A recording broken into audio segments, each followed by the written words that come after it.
ಎಲ್ಲ ಪ್ರೀತಿಯ ಸಹೋದರ ಮತ್ತು ಸಹೋದರರಿಗೆ ಕ್ರಿಸ್ತನ ನಾಮದಲ್ಲಿ ವಂದನೆಗಳು. ತಂದೆಯ ದೇವರ ನಾಮ ಯೇಸು ಕ್ರಿಸ್ತನ ನಾಮ ಮಹಿಮೆ ಉಂಟಾಗಲಿ.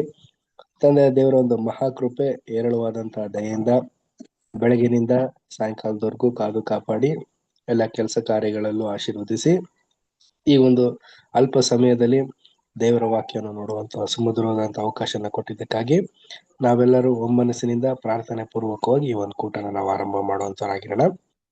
ನಮ್ಮನ್ನ ಪ್ರಾರ್ಥನೆ ನಡೆಸಬೇಕಾಗಿ ಸಹೋದರನಾದಂತಹ ಸಂತೋಷ್ ಮದರ್ನ ಕೇಳ್ಕೊಳ್ತೇನೆ.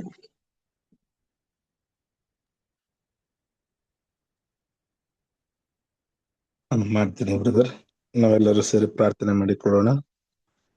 ನಮ್ಮನ್ನು ಬಹಳವಾಗಿ ಪ್ರೀತಿಸುವ ಪರಿಶುದ್ಧನು, ಮಹಾನ್ನತನು, ಸರ್ವಶಕ್ತನು, ಅಗಮ್ಯವಾದ ಬೆಳಕಿನಲ್ಲಿ ವಾಸ ಮಾಡುವಾತನೇ ತಂದೆಯಾದ ದೇವರೇ, ಈ ಸಾಯಂಕಾಲ ವೇಳೆಯಲ್ಲಿ ನಾವೆಲ್ಲರೂ ಸೇರಿ ನಿಮ್ಮ ಮಕ್ಕಳಾಗಿ ನಾವೆಲ್ಲರೂ ಸೇರಿ ಝೂಮ್ ಮೀಟಿಂಗ್ ಮುಖಾಂತರ ಸತ್ಯವಾಕ್ಯಗಳನ್ನು ಧ್ಯಾನಿಸೋದಕ್ಕೆ ಕರೆತಂದಿದ್ದಕ್ಕಾಗಿ ಸ್ತೋತ್ರ ಮಾಡ್ತೇನೆ.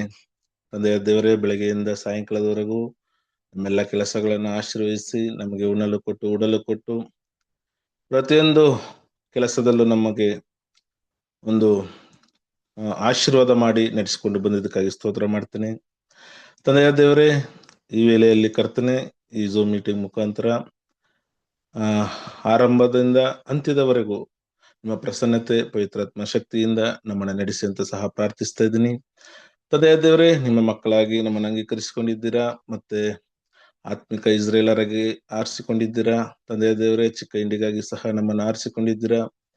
ತಂದೆಯ ದೇವರೇ, ಈ ಯೋಜನೆಯಲ್ಲಿ ನೀವು ಇಟ್ಟಿರುವ ಒಂದು ದೈವಿಕ ಯೋಜನೆಯಲ್ಲಿ ನಮಗೆ ಬೇಕಾದ ಒಂದು ಸತ್ಯ ವಾಕ್ಯಗಳನ್ನ ನೀವು ನೀಡ್ತಿರುವುದಕ್ಕಾಗಿ ಸ್ತೋತ್ರ ಮಾಡ್ತೇನೆ. ಪ್ರತಿದಿನನೂ ಸಹ ನಮಗೆ ಒಂದು ಅದ್ಭುತವಾಗಿ ನಮ್ಮನ್ನ ನಡೆಸಿ ಆಶೀರ್ವದಿಸ್ತಾ ಬರ್ತಾ ಇದ್ರಿ. ತಂದೆಯ ದೇವರೇ, ಈ ಅಪಾರವಾದ ನಮ್ಮ ಮೇಲೆ ಇಟ್ಟಿರುವ ಅಪಾರವಾದ ಪ್ರೀತಿ ಕರುಣೆಗಾಗಿ ಸಹ ಒಂದನೇ ಕೃತಜ್ಞತೆಯನ್ನು ಸಲ್ಲಿಸ್ತಾ ಇದ್ದೀನಿ. ಎಲ್ಲವೂ ನಿಮ್ಮ ಕೃಪೆಯಿಂದಲೇ ತಂದೆ. ಇದುವರೆಗೂ ನಡೆಸಿದ್ದು ನಿಮ್ಮ ಕೃಪೆ, ಇನ್ನು ಮುಂದೆ ನಡೆಸುವುದು ನಿಮ್ಮ ಕೃಪೆ. ತಂದೆಯ ದೇವರೇ, ಬಂದಿರೋ ಮಕ್ಕಳನ್ನೆಲ್ಲ ಆಶೀರ್ವದಿಸಿ ಸತ್ಯಕ್ಕೆ ತಕ್ಕ ಹಾಗೆ ನಮ್ಮನ್ನ ನಡೆಸಿ ಅಂತ ಸಹ ಪ್ರಾರ್ಥಿಸ್ತಾ, ತಂದೆಯ ದೇವರೇ, ವಾಕ್ಯಗಳನ್ನ ಕೇಳಿ ಅದೇ ಪ್ರಕಾರ ನಾವು ಜೀವಿಸುವಂತೆ ಸಹಾಯ ಮಾಡಿ ಈ ವಿಧವಾಗಿ ಮಾಮೂಲಿ ಲೈಫ್ ಆಫ್ ಕ್ರೈಸ್ಟ್ ಭಾಗವನ್ನ ಕರ್ತನೆ ಆಶೀರ್ವದಿಸಿ ಪ್ರತಿಯೊಂದು ನೀವು ಮಾಡಿದ ಎಲ್ಲಾ ಕಾರ್ಯಗಳನ್ನ ಬ್ರದರ್ ಮುಖಾಂತರ ವಿವರಿಸಿ ಒಂದು ಪಾಠಗಳ ಮುಖಾಂತರ ನಮಗೆ ತಿಳಿಯಪಡಿಸ್ತಿರುವುದಕ್ಕಾಗಿ ಸ್ತೋತ್ರ. ನಮಗೆ ತಿಳಿಯಾದ ಒಂದು ರಹಸ್ಯಗಳನ್ನು ಸಹ ನಮಗೆ ಇತ್ತೀಚಿನ ದಿನಗಳಲ್ಲಿ ತಿಳಿಸಿಕೊಂಡು ಬರ್ತಾ ಇರೋದಕ್ಕಾಗಿ ಸ್ತೋತ್ರ ಮಾಡ್ತೇನೆ. ತಂದೆಯ ದೇವರೇ, ಈ ವಿಧವಾಗಿ ನಮ್ಮನ್ನು ಆಶೀರ್ವದಿಸಿ ಅದೇ ರೀತಿ ಕ್ರಿಸ್ತನ ಒಂದು ಹೆಜ್ಜೆ ಜಾಡಿನಲ್ಲಿ ನಡೆದು ಕ್ರಿಸ್ತನ ಸಾರೂಪ್ಯಕ್ಕೆ ಬೆಳೆದು ಚಿಕ್ಕ ಹಿಂಡಿನಲ್ಲಿ ನಾವು ಒಬ್ಬರಾಗಿ ಕಾಣಲ್ಪಡಲು ನಮ್ಮೆಲ್ಲರನ್ನು ಸಹ ಆಶೀರ್ವದಿಸಿ ನಮ್ಮ ಓಟವನ್ನ ಒಂದು ಪರಿಶುದ್ಧವಾಗಿ ಓಡಲು, ಸ್ಥಿರ ಚಿತ್ತದಿಂದ ಧೈರ್ಯದಿಂದ ಓಡಲು ಸಹಾಯ ಮಾಡಿ ಅಂತ ಕೇಳ್ಕೊತಾ ಈ ಪುಟ್ಟ ಪ್ರಾರ್ಥನೆಯನ್ನು ನಿಮ್ಮ ಪ್ರಿಯ ಮಗನು, ನಮ್ಮೆಲ್ಲರಿಗೂ ರಕ್ಷಕನು, ಒಡೆಯನು, ವಿಮೋಚಕನು ಆಗಿರುವ ಯೇಸುವಿನ ಹೆಸರಿನಲ್ಲಿ ಪ್ರಾರ್ಥಿಸುತ್ತೇವೆ, ನನ್ನ ಜೀವವುಳ್ಳ ಪರಲೋಕದಲ್ಲಿರುವ ನಮ್ಮ ತಂದೆಯೇ. ಆಮೇನ್, ಆಮೇನ್. Thank you brother.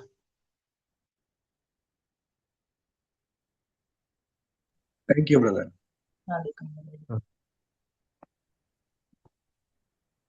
ಕ್ರಿಸ್ತನಲ್ಲಿ ಪ್ರೀತಿಯಿಂದ ಕರೆಯಲ್ಪಟ್ಟಂತ ಆತ್ಮೀಯ ಸಹೋದರ ಮತ್ತು ಸಹೋದರಿಯರ, ಲೈಫ್ ಆಫ್ ಕ್ರೈಸ್ಟ್ ಭಾಗ 2 ಪೇಜ್ ನಂಬರ್ 205 ರೀಪ್ರಿಂಟ್ ಪುಟ ಸಂಖ್ಯೆ 2660ರಲ್ಲಿ ಈ ದಿನದ ಒಂದು ವಿಶೇಷವಾದಂತಹ ಪಾಠ ನಾವು ನೋಡೋಣ. ಕಳೆದ ವಾರನೂ ಕೂಡ ಇದ್ರ ಬಗ್ಗೆ ಸ್ವಲ್ಪ ಓದಿದ್ವಿ. ಈಗ ಅದಕ್ಕೆ ಕೊನೆಯ ಪ್ಯಾರದಿಂದ ಈ ಒಂದು ಕೂಟನ ನಾವು ಆರಂಭ ಮಾಡ್ಕೊಳ್ಳುವಂತವರಾಗಿರೋದು. ಮಹಿಮಾರೂಪ ದರ್ಶನವಾದ ಬೆಟ್ಟದಿಂದ ಕಪೆರ್ನೌಮಿಗೆ ಹಿಂದಿರುಗಿದಾಗ ಈ ಪಾಠದಲ್ಲಿ ಕೇಳಿರುವ ಸಂಭಾಷಣೆಗಳು ನಡೆಯುತ್ತಿತ್ತೆಂಬುದು ಸ್ಪಷ್ಟವಾಗಿತ್ತು. ಮಾರ್ಕನು ಮತ್ತು ಲೂಕನು ನೀಡಿರುವ ವಿವರಣೆಗಳನ್ನು ಹೋಲಿಸಿ ನಾವು ಈ ಪ್ರಸ್ತಾವನೆಯನ್ನು ಕಲೆ ಹಾಕುವವರಾಗಿದ್ದೇವೆ. ಅದೇನೆಂದರೆ, ಅಪೊಸ್ತಲರು ದಾರಿಯಲ್ಲಿ ತಮ್ಮಲ್ಲಿ ಯಾರು ಹೆಚ್ಚಿನವನೆಂದು ಅಥವಾ ಕರ್ತನು ವಾಗ್ದಾನ ಮಾಡಿದ ಆ ರಾಜ್ಯದಲ್ಲಿ ಯಾರು ಅತಿ ಹೆಚ್ಚು ಗೌರವಾನ್ವಿತರು ಎಂದು ಸಂವಾದ ಮಾಡುತ್ತಿದ್ದರು. ಅಲ್ಲದೆ ತಾವು ಅದರಲ್ಲಿ ಭಾಗಿಗಳಾಗುವುದನ್ನು ನಿರೀಕ್ಷಿಸುತ್ತಿದ್ದರು. ಈ ಸಂವಾದಕ್ಕೆ ಪ್ರೇರಣೆ ಎಂದರೆ ಕರ್ತನ ವಿಶೇಷ ಅನುಗ್ರಹರಾದ ಕೇವಲ 3 ಮಾತ್ರ ಆತನೊಡನೆ ಬೆಟ್ಟದಲ್ಲಿದ್ದದ್ದು. ಅವರ ನಡುವಿನ ಈ ಸಂವಾದವು ಯೇಸುವಿನ ಕಿವಿಗೆ ಬೀಳದಂತೆ ಮೇಲು ಧ್ವನಿಯಲ್ಲಿ ತಮ್ಮಲ್ಲಿಯೇ ನಡೆಯಲ್ಪಟ್ಟಾಗ್ಯೂ ಹಲವು ದೃಷ್ಟಿಯಿಂದ ಕೂಡಿದ ಹೇಳಿಕೆಗಳ ಮೂಲಕವಾಗಿ ಪುಷ್ಟಿ ಹೊಂದಿ ಜೀವ ಪಡೆದಿತ್ತು. ಇದು ನಡೆದ ಸ್ವಲ್ಪ ಸಮಯದ ನಂತರವೇ ನಮ್ಮ ಕರ್ತನು ಅವರು ದಾರಿಯಲ್ಲಿ ನಡೆಯುವಾಗ ತೀವ್ರಾಸಕ್ತಿಯಿಂದ ಮಾಡುತ್ತಿದ್ದ ಸಂವಾದದ ವಿಷಯವು ಯಾವುದಾಗಿತ್ತು ಮತ್ತು ಅದಕ್ಕೆ ಕಾರಣವು ಯಾವುದೆಂದು ಅವರನ್ನು ವಿಚಾರಿಸಿದ್ದನು. ಲೂಕನು ನೀಡಿದ ವಿವರಣೆಯ ಪ್ರಕಾರ ಅವರು ಸಂಕೋಚ ಉಳ್ಳವರಾಗಿ ತಮ್ಮ ವಾಗ್ವಾದದ ಬಗ್ಗೆ ತಿಳಿಸಲು ಮನಸ್ಸಿರಲಿಲ್ಲ. ಅವರು ನಿಜವಾಗಿ ನಾಚಿಕೊಂಡಿದ್ದರಲ್ಲಿ ಸಂದೇಹವಿರಲಿಲ್ಲ. ಆದರೆ ತಾವು ಈ ಸಂಗತಿಯನ್ನು ಕರ್ತನಿಂದ ಮುಚ್ಚಿಡಲು ಸಾಧ್ಯವಿಲ್ಲ ಅರಿತವರಾಗಿದ್ದರು ಮತ್ತು ಅವರಲ್ಲಿ ಕೆಲವರು ಈ ವಿಷಯವಾಗಿ ಆತನ ತೀರ್ಮಾನವಾಗಿ ನುಡಿಯುವುದನ್ನು ಕೇಳಲು ಕುತೂಹಲ ಉಳ್ಳವರಾಗಿ ತಮ್ಮ ಸಮಸ್ಯೆಯನ್ನು ಬಗೆಹರಿಸಲು ಆತನನ್ನು ಕೇಳಿಕೊಂಡಿದ್ದರು ಎಂದರು. Thank you. ಪ್ರೀತಿಯ ಸಹೋದರ ಮತ್ತು ಸಹೋದರರೇ, ಇಲ್ಲಿ ಒಂದು ಘಟನೆ ನಡೀತಾ ಇದೆ. ಏನಂದ್ರೆ, ಯೇಸು ಕ್ರಿಸ್ತರು ಬೆಟ್ಟದ ಮೇಲ್ಗಡೆ ಹೋದಾಗ ಅಲ್ಲಿ ಒಂದು ವಿಶೇಷವಾದಂತ ರೀತಿಯಲ್ಲಿ ಅವರ ಒಂದು ದರ್ಶನನ ನೋಡ್ಕೊಂಡು 3 ಜನ ಶಿಷ್ಯಂದಿರು ಕೆಳಗಡೆ ಬಂದಿದ್ದಾರೆ. ಇದಾದ್ಮೇಲೆ ಇಲ್ಲಿ ಒಂದು ವಿಚಾರ ನಡೆಯುತ್ತೆ ಪ್ರಿಯರೇ. ಇದು ಮತ್ತ ಇದ್ರಲ್ಲಿ ಲೇಖನ ಮಾಡಿಲ್ಲ, ಮಾರ್ಕ ಮತ್ತೆ ಲೂಕ ಅದರಲ್ಲಿ ಮಾತ್ರ ಬರ್ದಿದ್ದಾರೆ. ಸೊ ನಾವು ಕಳೆದ ವಾರ ನಾನು ನಿಮ್ಗೆ ಓದಿಸ್ಲಿಲ್ಲ. ಮಾರ್ಕ 9ನೇ ಚಾಪ್ಟರ್ ಅಲ್ಲಿ ಮತ್ತೆ ಲೂಕ ಸೇಮ್ ಅದೇ 9ನೇ ಚಾಪ್ಟರ್ ಅಲ್ಲಿ ಈ ಒಂದು ಘಟನೆ ನಡೆದಿದೆ. ಇದನ್ನ ಈ ಒಂದು ಪಾಠದಲ್ಲೇ ಇರೋದ್ರಿಂದ ಬೈಬಲ್ ನಲ್ಲಿ ನಾನು ನಿಮ್ಗೆ ಓದಿಸಿಲ್ಲ ಪ್ರಿಯ ಸಹೋದರ ಮತ್ತು ಸಹೋದರರೇ. ಏನದು ಟಾಪಿಕ್ ಪ್ರಿಯ ಸಹೋದರ ಮತ್ತು ಸಹೋದರರೇ? ಇಲ್ಲಿ ಏನ್ ನಡೀತಾ ಇದೆ ಅಂತ ಘಟನೆ, ಯೇಸು ಕ್ರಿಸ್ತರು ಮತ್ತೆ ಶಿಷ್ಯಂದಿರು ಎಲ್ಲರೂ ಕೂಡ ನಡ್ಕೊಂಡು ಹೋಗ್ತಾ ಇದ್ದಾರೆ. ಎಲ್ಲಿಗೆ ಅಂತಂದ್ರೆ ಮುಂದೆ ಬರುವಂತ ಒಂದು ಸ್ಥಳಕ್ಕೆ ಹೋಗ್ತಾ ಇದ್ದಾರೆ. ಆಗ ಅಲ್ಲಿ ಶಿಷ್ಯಂದಿರಲ್ಲೇ ಒಂದು ಗೊಂದಲ ಆಗತ್ತೆ. ಯಾವ ರೀತಿ? ಇಲ್ಲಿ ಯಾರು ದೊಡ್ಡವರು, ಯಾರು ಚಿಕ್ಕವರು, ಯಾರು ಫಸ್ಟ್, ಯಾರು ಲಾಸ್ಟ್, ಯಾರು ಇವ್ರಿಗೆಲ್ಲರಿಗೂ ಯೇಸು ಕ್ರಿಸ್ತನ ನಂತರ ಬರುವಂತ ಪ್ರಾಮುಖ್ಯತೆ ಯಾರಿಗ್ ಬರ್ಬೇಕು ಅನ್ನೋ ಒಂದು ಸಂಗತಿ ಇಲ್ಲಿ ಎಲ್ಲರ ಹತ್ರ ಡಿಸ್ಕಷನ್ ನಡೀತಾ ಇದೆ. ಅದರಲ್ಲಿ ಮೇನ್ ಯಾರು ಇಲ್ಲಿ ಸಿಗಾಕೊಂತಾರೆ ಅಂತ ನಾವು ನೋಡ್ಬೇಕಾದ್ರೆ ಪ್ರಿಯ ಸಹೋದರ ಮತ್ತು ಸಹೋದರಿಯರೇ, ಮೇನ್ ವ್ಯಕ್ತಿನೇ ಯಾರು ಅಂತಂದ್ರೆ ಈ ಒಂದು 3 ಜನಂದಿರು. ಯಾರ್ಯಾರು ಯೇಸು ಕ್ರಿಸ್ತನ ಜೊತೆನೆ ಬೆಟ್ಟದ ಮೇಲೆ ಹೋಗಿದ್ರಲ್ಲ, ಯಾರದು 3 ಜನ?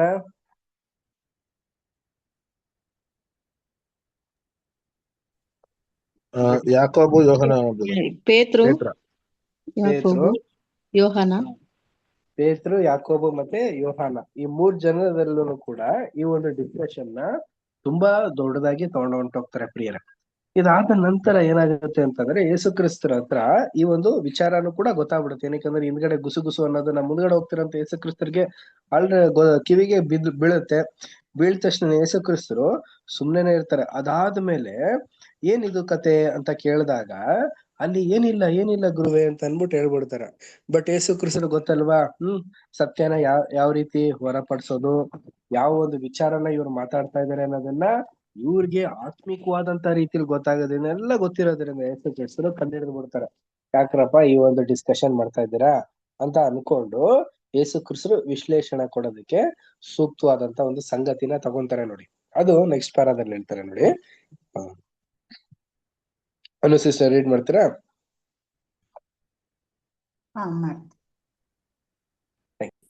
ನಮ್ಮ ಕರ್ತನು ತನ್ನ ನಂಬಿಗಸ್ತರಿಗೆ ಈ ವಿಷಯವಾಗಿ ಅವಶ್ಯವಿರುವ ಪಾಠವನ್ನು ನೀಡಲು ಕೇವಲ ಇಂತಹ ಒಂದು ಅವಕಾಶವನ್ನು ಬಯಸಿದ್ದನು ಮತ್ತು ತಾನು ಸಾಮಾನ್ಯವಾಗಿ ಮಾಡುತ್ತಿದ್ದಂತೆ ಇದನ್ನು ದೃಷ್ಟಾಂತದ ಮೂಲಕವಾಗಿ ವಿವರಿಸಿ ಹೇಳಿದ್ದನು.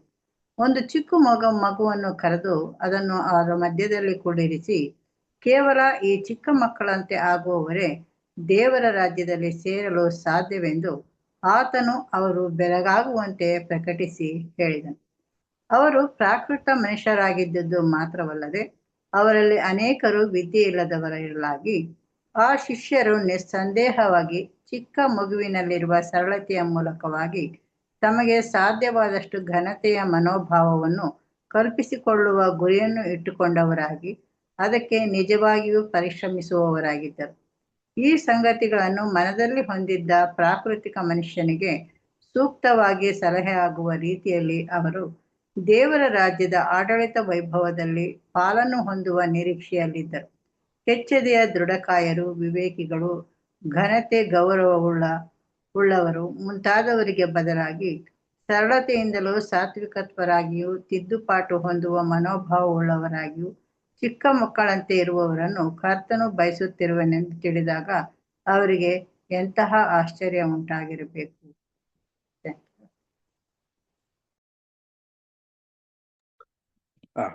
Thank you sister. ಪ್ರಿಯ ಸಹೋದರ ಮತ್ತು ಸಹೋದರರೇ, ಈಗ ಯೇಸು ಕ್ರಿಸ್ತರು ಏನ್ ಮಾಡ್ತಾರೆ ಅಂತಂದ್ರೆ ಆ ಒಂದು ಡಿಸ್ಕಷನ್ಗೆ ಒಂದು ಪಾಠದ ರೀತಿಯಲ್ಲಿ ಎಲ್ರಿಗೂ ತಿಳಿಸಿ ಹೇಳ್ತಾರೆ. ಏನು ಪ್ರಿಯ ಸಹೋದರ ಮತ್ತು ಸಹೋದರರೇ, ಇದು ನಡೆದಿರೋ ಘಟನೆನಾ ಇಲ್ಲ ದೃಷ್ಟಾಂತನ ಅಂದ್ರೆ ನಡೀತಿರೋಂತ ಒಂದು ಘಟನೆನೆ. ಇಲ್ಲಿ ವಾಸ್ತವವಾಗಿ ಇವರಲ್ಲೆಲ್ಲ ಏನ್ ಇರ್ಲಿಲ್ಲ ಅಂದ್ರೆ ಸರಳತೆ ಅನ್ನೋ ಒಂದು ಅಂಶ ಇವರಲ್ಲಿ ಇರ್ಲಿಲ್ಲ. ಆದ್ರಿಂದ ಯೇಸು ಕ್ರಿಸ್ತರು ನೀವೆಲ್ಲ ಈ ಒಂದು ವಿಚಾರನ ಡಿಸ್ಕಷನ್ ಮಾಡ್ತಾ ಇದ್ದೀರಾ, ಈ ಒಂದು ವಿಚಾರಕ್ಕೆ ಸೊಲ್ಯೂಷನ್ ಏನ್ ಗೊತ್ತಾ, ನೀವೆಲ್ಲ ಚಿಕ್ಕ ಮಕ್ಳ ತರ ಆದ್ರೇನೆ, ಚಿಕ್ಕ ಮಕ್ಕಳಂತೆ ನೀವಿದ್ರೇನೆ ನೀವು ದೇವ್ರ ರಾಜ್ಯಕ್ಕೆ ಸೇರ್ತೀರಾ. ಇಲ್ಲಿ ಯಾರು ದೊಡ್ಡವರು ಚಿಕ್ಕವರು ಅನ್ನೋದು ನಿಮ್ಗೆ ಭೇದ ಭಾವ ಇರಬಾರ್ದು ಅನ್ಬಿಟ್ಟು ಇಲ್ಲಿ ಹೇಳ್ತಾರೆ ಪ್ರಿಯರೇ. ಈ ಒಂದು ಪಾಯಿಂಟ್ ನಮ್ಗೇನ್ ಪಾಠ ಸೂಚಿಸುತ್ತೆ ಅಂತಂದ್ರೆ, ಈ ಒಂದು ಶಿಷ್ಯರ ಮಧ್ಯದಲ್ಲಿ ಏನಾಗಿತ್ತು ಅಂತಂದ್ರೆ ಒಂದು ಘನತೆ, ಒಂದು ಗೌರವ, ನನ್ಗೆ ಈ ತರ ಸಿಗ್ಬೇಕು, ಒಂದು ಆಡಳಿತ, ಈ ತರ ಎಲ್ಲ ಇರುತ್ತಲ್ಲ, ತುಂಬಾ ದೊಡ್ಡವರಾಗ್ತಾ ತುಂಬಾ ಒಂದು ರೀತಿಯಲ್ಲಿ ಎಲ್ಲ ಇರುತ್ತಲ್ಲ, ಎಲ್ರು ನನ್ನ ಹತ್ರನೇ ಬರ್ಬೇಕು, ಎಲ್ಲಾ ರೀತಿಯಲ್ಲೂ ನನ್ನಿಂದನೇ ಎಲ್ಲ ಆರಂಭ ಆಗ್ಬೇಕು ಅನ್ನೋ ಒಂದು ಇದಿತ್ತಲ್ಲ, ಇದಿರಬಾರ್ದು. ಆದ್ರೆ ಮಕ್ಕಳಲ್ಲಿ ಇದಿದೆಯಾ? ಇದಿಲ್ಲ ಪ್ರಿಯ ಸಹೋದರ ಮತ್ತು ಸಹೋದರರ. ಮಕ್ಕಳನ್ನ ನೀವು ನೋಡ್ಬಿಡಿ, ಎಲ್ಲೇ ಒಂದು ಜಾಗದಲ್ಲೇ ಆಗ್ಲಿ, ಅವರಲ್ಲೆಲ್ಲ ಹೆಂಗಿರುತ್ತೆ ಅಂತಂದ್ರೆ ನಾನ್ ದೊಡ್ಡವನು ನಾನ್ ಚಿಕ್ಕವನು ಅನ್ನೋದೇನಿರಲ್ಲ. ಎಲ್ರು ಮಿಂಗಲ್ ಆಗಿ ಒಂದೊಳ್ಳೆ ರೀತಿಯಲ್ಲಿ ಆಟ ಆಡ್ಕೊಂಡು ಪಾಠ ಕೇಳ್ಕೊಂಡು ಎಷ್ಟು ಸರಳತೆ ಅನ್ನೋದು ಅಂಶ ಅವರಲ್ಲಿ ಹೇರಳವಾಗಿರುತ್ತೆ. ಆದ್ರಿಂದ ಯೇಸು ಕ್ರಿಸ್ತರು ಇಲ್ಲಿ ಚಿಕ್ಕ ಮಕ್ಕಳಂತೆ ಅಂದ್ರೇನು, ಚಿಕ್ಕ ಮಕ್ಕಳ ತರ ಆಟ ಆಡ್ಕೊಂಡಿರೋದಲ್ಲ ರೀ. ಆ ಒಂದು ಸ್ವಭಾವ, ಸರಳತೆ ಅನ್ನೋ ಒಂದು ಸ್ವಭಾವನ ನಾವು ಧರಿಸ್ಕೊಂಡು ನಮ್ಮ ಒಂದು ಓಟ ಓಡಿ ಮುಗಿಸೋವರೆಗೂನುವೆ ನಾವೆಲ್ರೂ ಒಂದೇನೆ, ನಾವೆಲ್ರೂ ದೇವರಲ್ಲಿ ಐಕ್ಯರಾಗಿ ನಡೆಯುವಂತ ಒಂದು ಮಕ್ಕಳು ಅನ್ನೋ ಒಂದು ಘನಮಾನ ವಿಶೇಷವಾದಂತ ಒಂದು ಸರಳತೆನ ನಾವು ಧರಿಸ್ಕೊಂಡ್ರೆ ನಾವು ಕೂಡ ಆ ಒಂದು ರಾಜ್ಯಕ್ಕೆ ಸೇರೋದಕ್ಕೆ ಸಾಧ್ಯ ಅನ್ಬಿಟ್ಟು ಇಲ್ಲಿ ನಮ್ಗೆ ಪಾಯಿಂಟ್ ನೋಟ್ ಔಟ್ ಮಾಡ್ತಾ ಇದ್ದಾರೆ. ಆದರೆ ಪ್ರಿಯ ಸಹೋದರ ಮತ್ತು ಸಹೋದರ, ಯಾರು ದೊಡ್ಡವರು ಯಾರು ಚಿಕ್ಕವರು ಅನ್ನೋ ಒಂದು ಪಾಯಿಂಟ್ ಇನ್ನೂ ಮಾತಾಡಿಲ್ಲ. ನೆಕ್ಸ್ಟ್ ಪ್ಯಾರಾದಲ್ಲಿ ಡಿಸ್ಕಷನ್ ಆಗತ್ತೆ ನೋಡಿ. ನೆಕ್ಸ್ಟ್ ಪ್ಯಾರಾ ರೀಡ್ ಮಾಡೋಣ. ಆದಾಗ್ಯೂ ನಮ್ಮ ಕರ್ತನ ಮಾತುಗಳು ಕೇವಲ ಅವರು ಬೆಳೆಸಿಕೊಂಡು ಬಂದ ಮನೋಭಾವವನ್ನು ಖಂಡಿಸುವುದಕ್ಕಾಗಿರಲಿಲ್ಲ, ಆದರೆ ಆ ವಿಷಯದಲ್ಲಿ ಮನೋಭಾವವನ್ನು ಬದಲಾಯಿಸಿಕೊಳ್ಳ ಸಲುವಾಗಿ ನೀಡಿದ ಒಂದು ಪಾಠವಾಗಿತ್ತು. ಆತನ ಮಾತುಗಳು ಕೇವಲ ಈ ಸಾಧ್ಯತೆಗಳ ಬಗ್ಗೆ ಮಾತ್ರವಲ್ಲದೆ ಆ ರಾಜ್ಯದಲ್ಲಿ ಒಂದು ಪಾಲನ್ನು ಬಯಸುವವರ ಜೀವಿತದಲ್ಲಿ ಬದಲಾವಣೆಗಳಾಗುವ ಅಗತ್ಯವನ್ನೂ ಸಹ ತಿಳಿಸುವುಗಳಾಗಿದ್ದವು.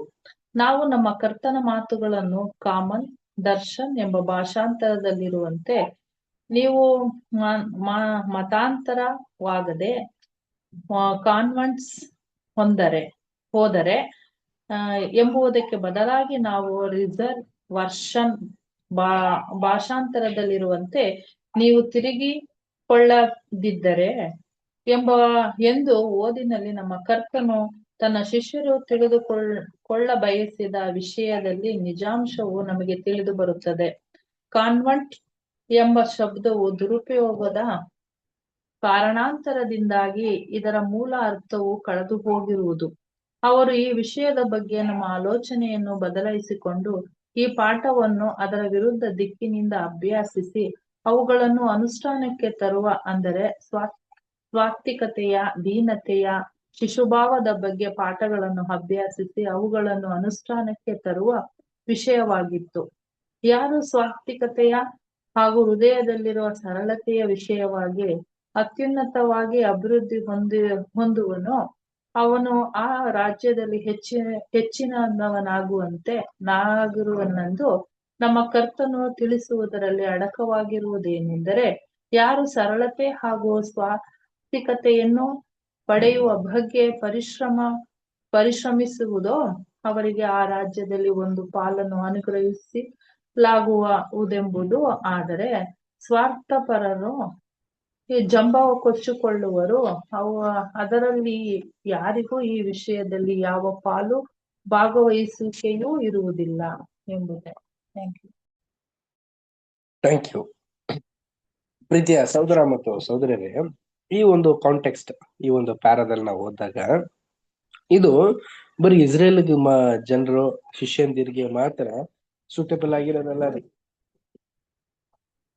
ಅಪೋಸ್ತಲರ್ಸ್ಗೆ ಮಾತ್ರ ಸೂಟೇಬಲ್ ಆಗಿರೋದಲ್ಲ, ನಮ್ಮಲ್ಲೂ ಕೂಡ, ನಮ್ಮ ಒಂದು ಸಭೆಯಲ್ಲೇ ಆಗ್ಲಿ, ನಮ್ಮ ಒಂದು ದೈನಿಕವಾದಂತ ಒಂದು ಕುಟುಂಬದಲ್ಲೇ ಆಗ್ಲಿ, ಎಲ್ಲೇ ಆದ್ರೂ ಕೂಡ ಒಂದು ಸರಳತೆ ಅನ್ನೋ ಒಂದು ಸ್ವಭಾವನ ನಮ್ಮಲ್ಲಿ ಇರ್ಬೇಕಂತ ಅನ್ಬಿಟ್ಟು ಹೇಳ್ತಾ ಇದ್ದಾರೆ.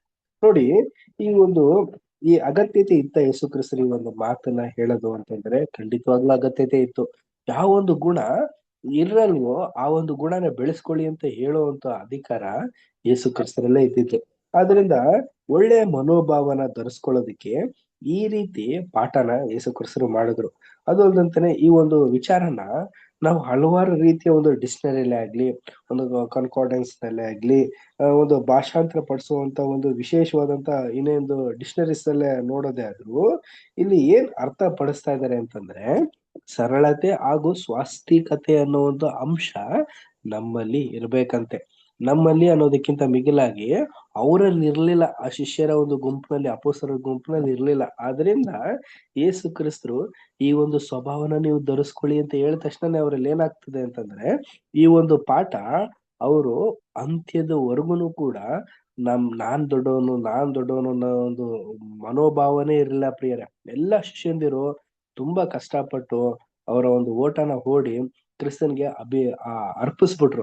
ಅದೇ ರೀತಿಯಲ್ಲಿ ನಾವು ಕೂಡ ಈ ಒಂದು ಪಾಠನ ಕೇಳೋದ್ರಿಂದ ನಮ್ಮಲ್ಲೂ ಕೂಡ ಇಂಥ ಒಂದು ಸಣ್ಣ ಪುಟ್ಟ ಸ್ವಭಾವ ಇದ್ರೆ ಅದನ್ನ ಬದಲಾಯಿಸ್ಕೊಂಡು ಕ್ರಿಸ್ತನ ಹಾಗೆ ನಾವು ಇರೋದಕ್ಕೆ ಶ್ರಮನ ಪಡುವಂತರಾಗಿರೋಣ. ನೆಕ್ಸ್ಟ್ ಪ್ಯಾರಾ ರೀಡ್ ಮಾಡೋಣ. Next para Navita sister read ಮಾಡ್ತೀರಾ?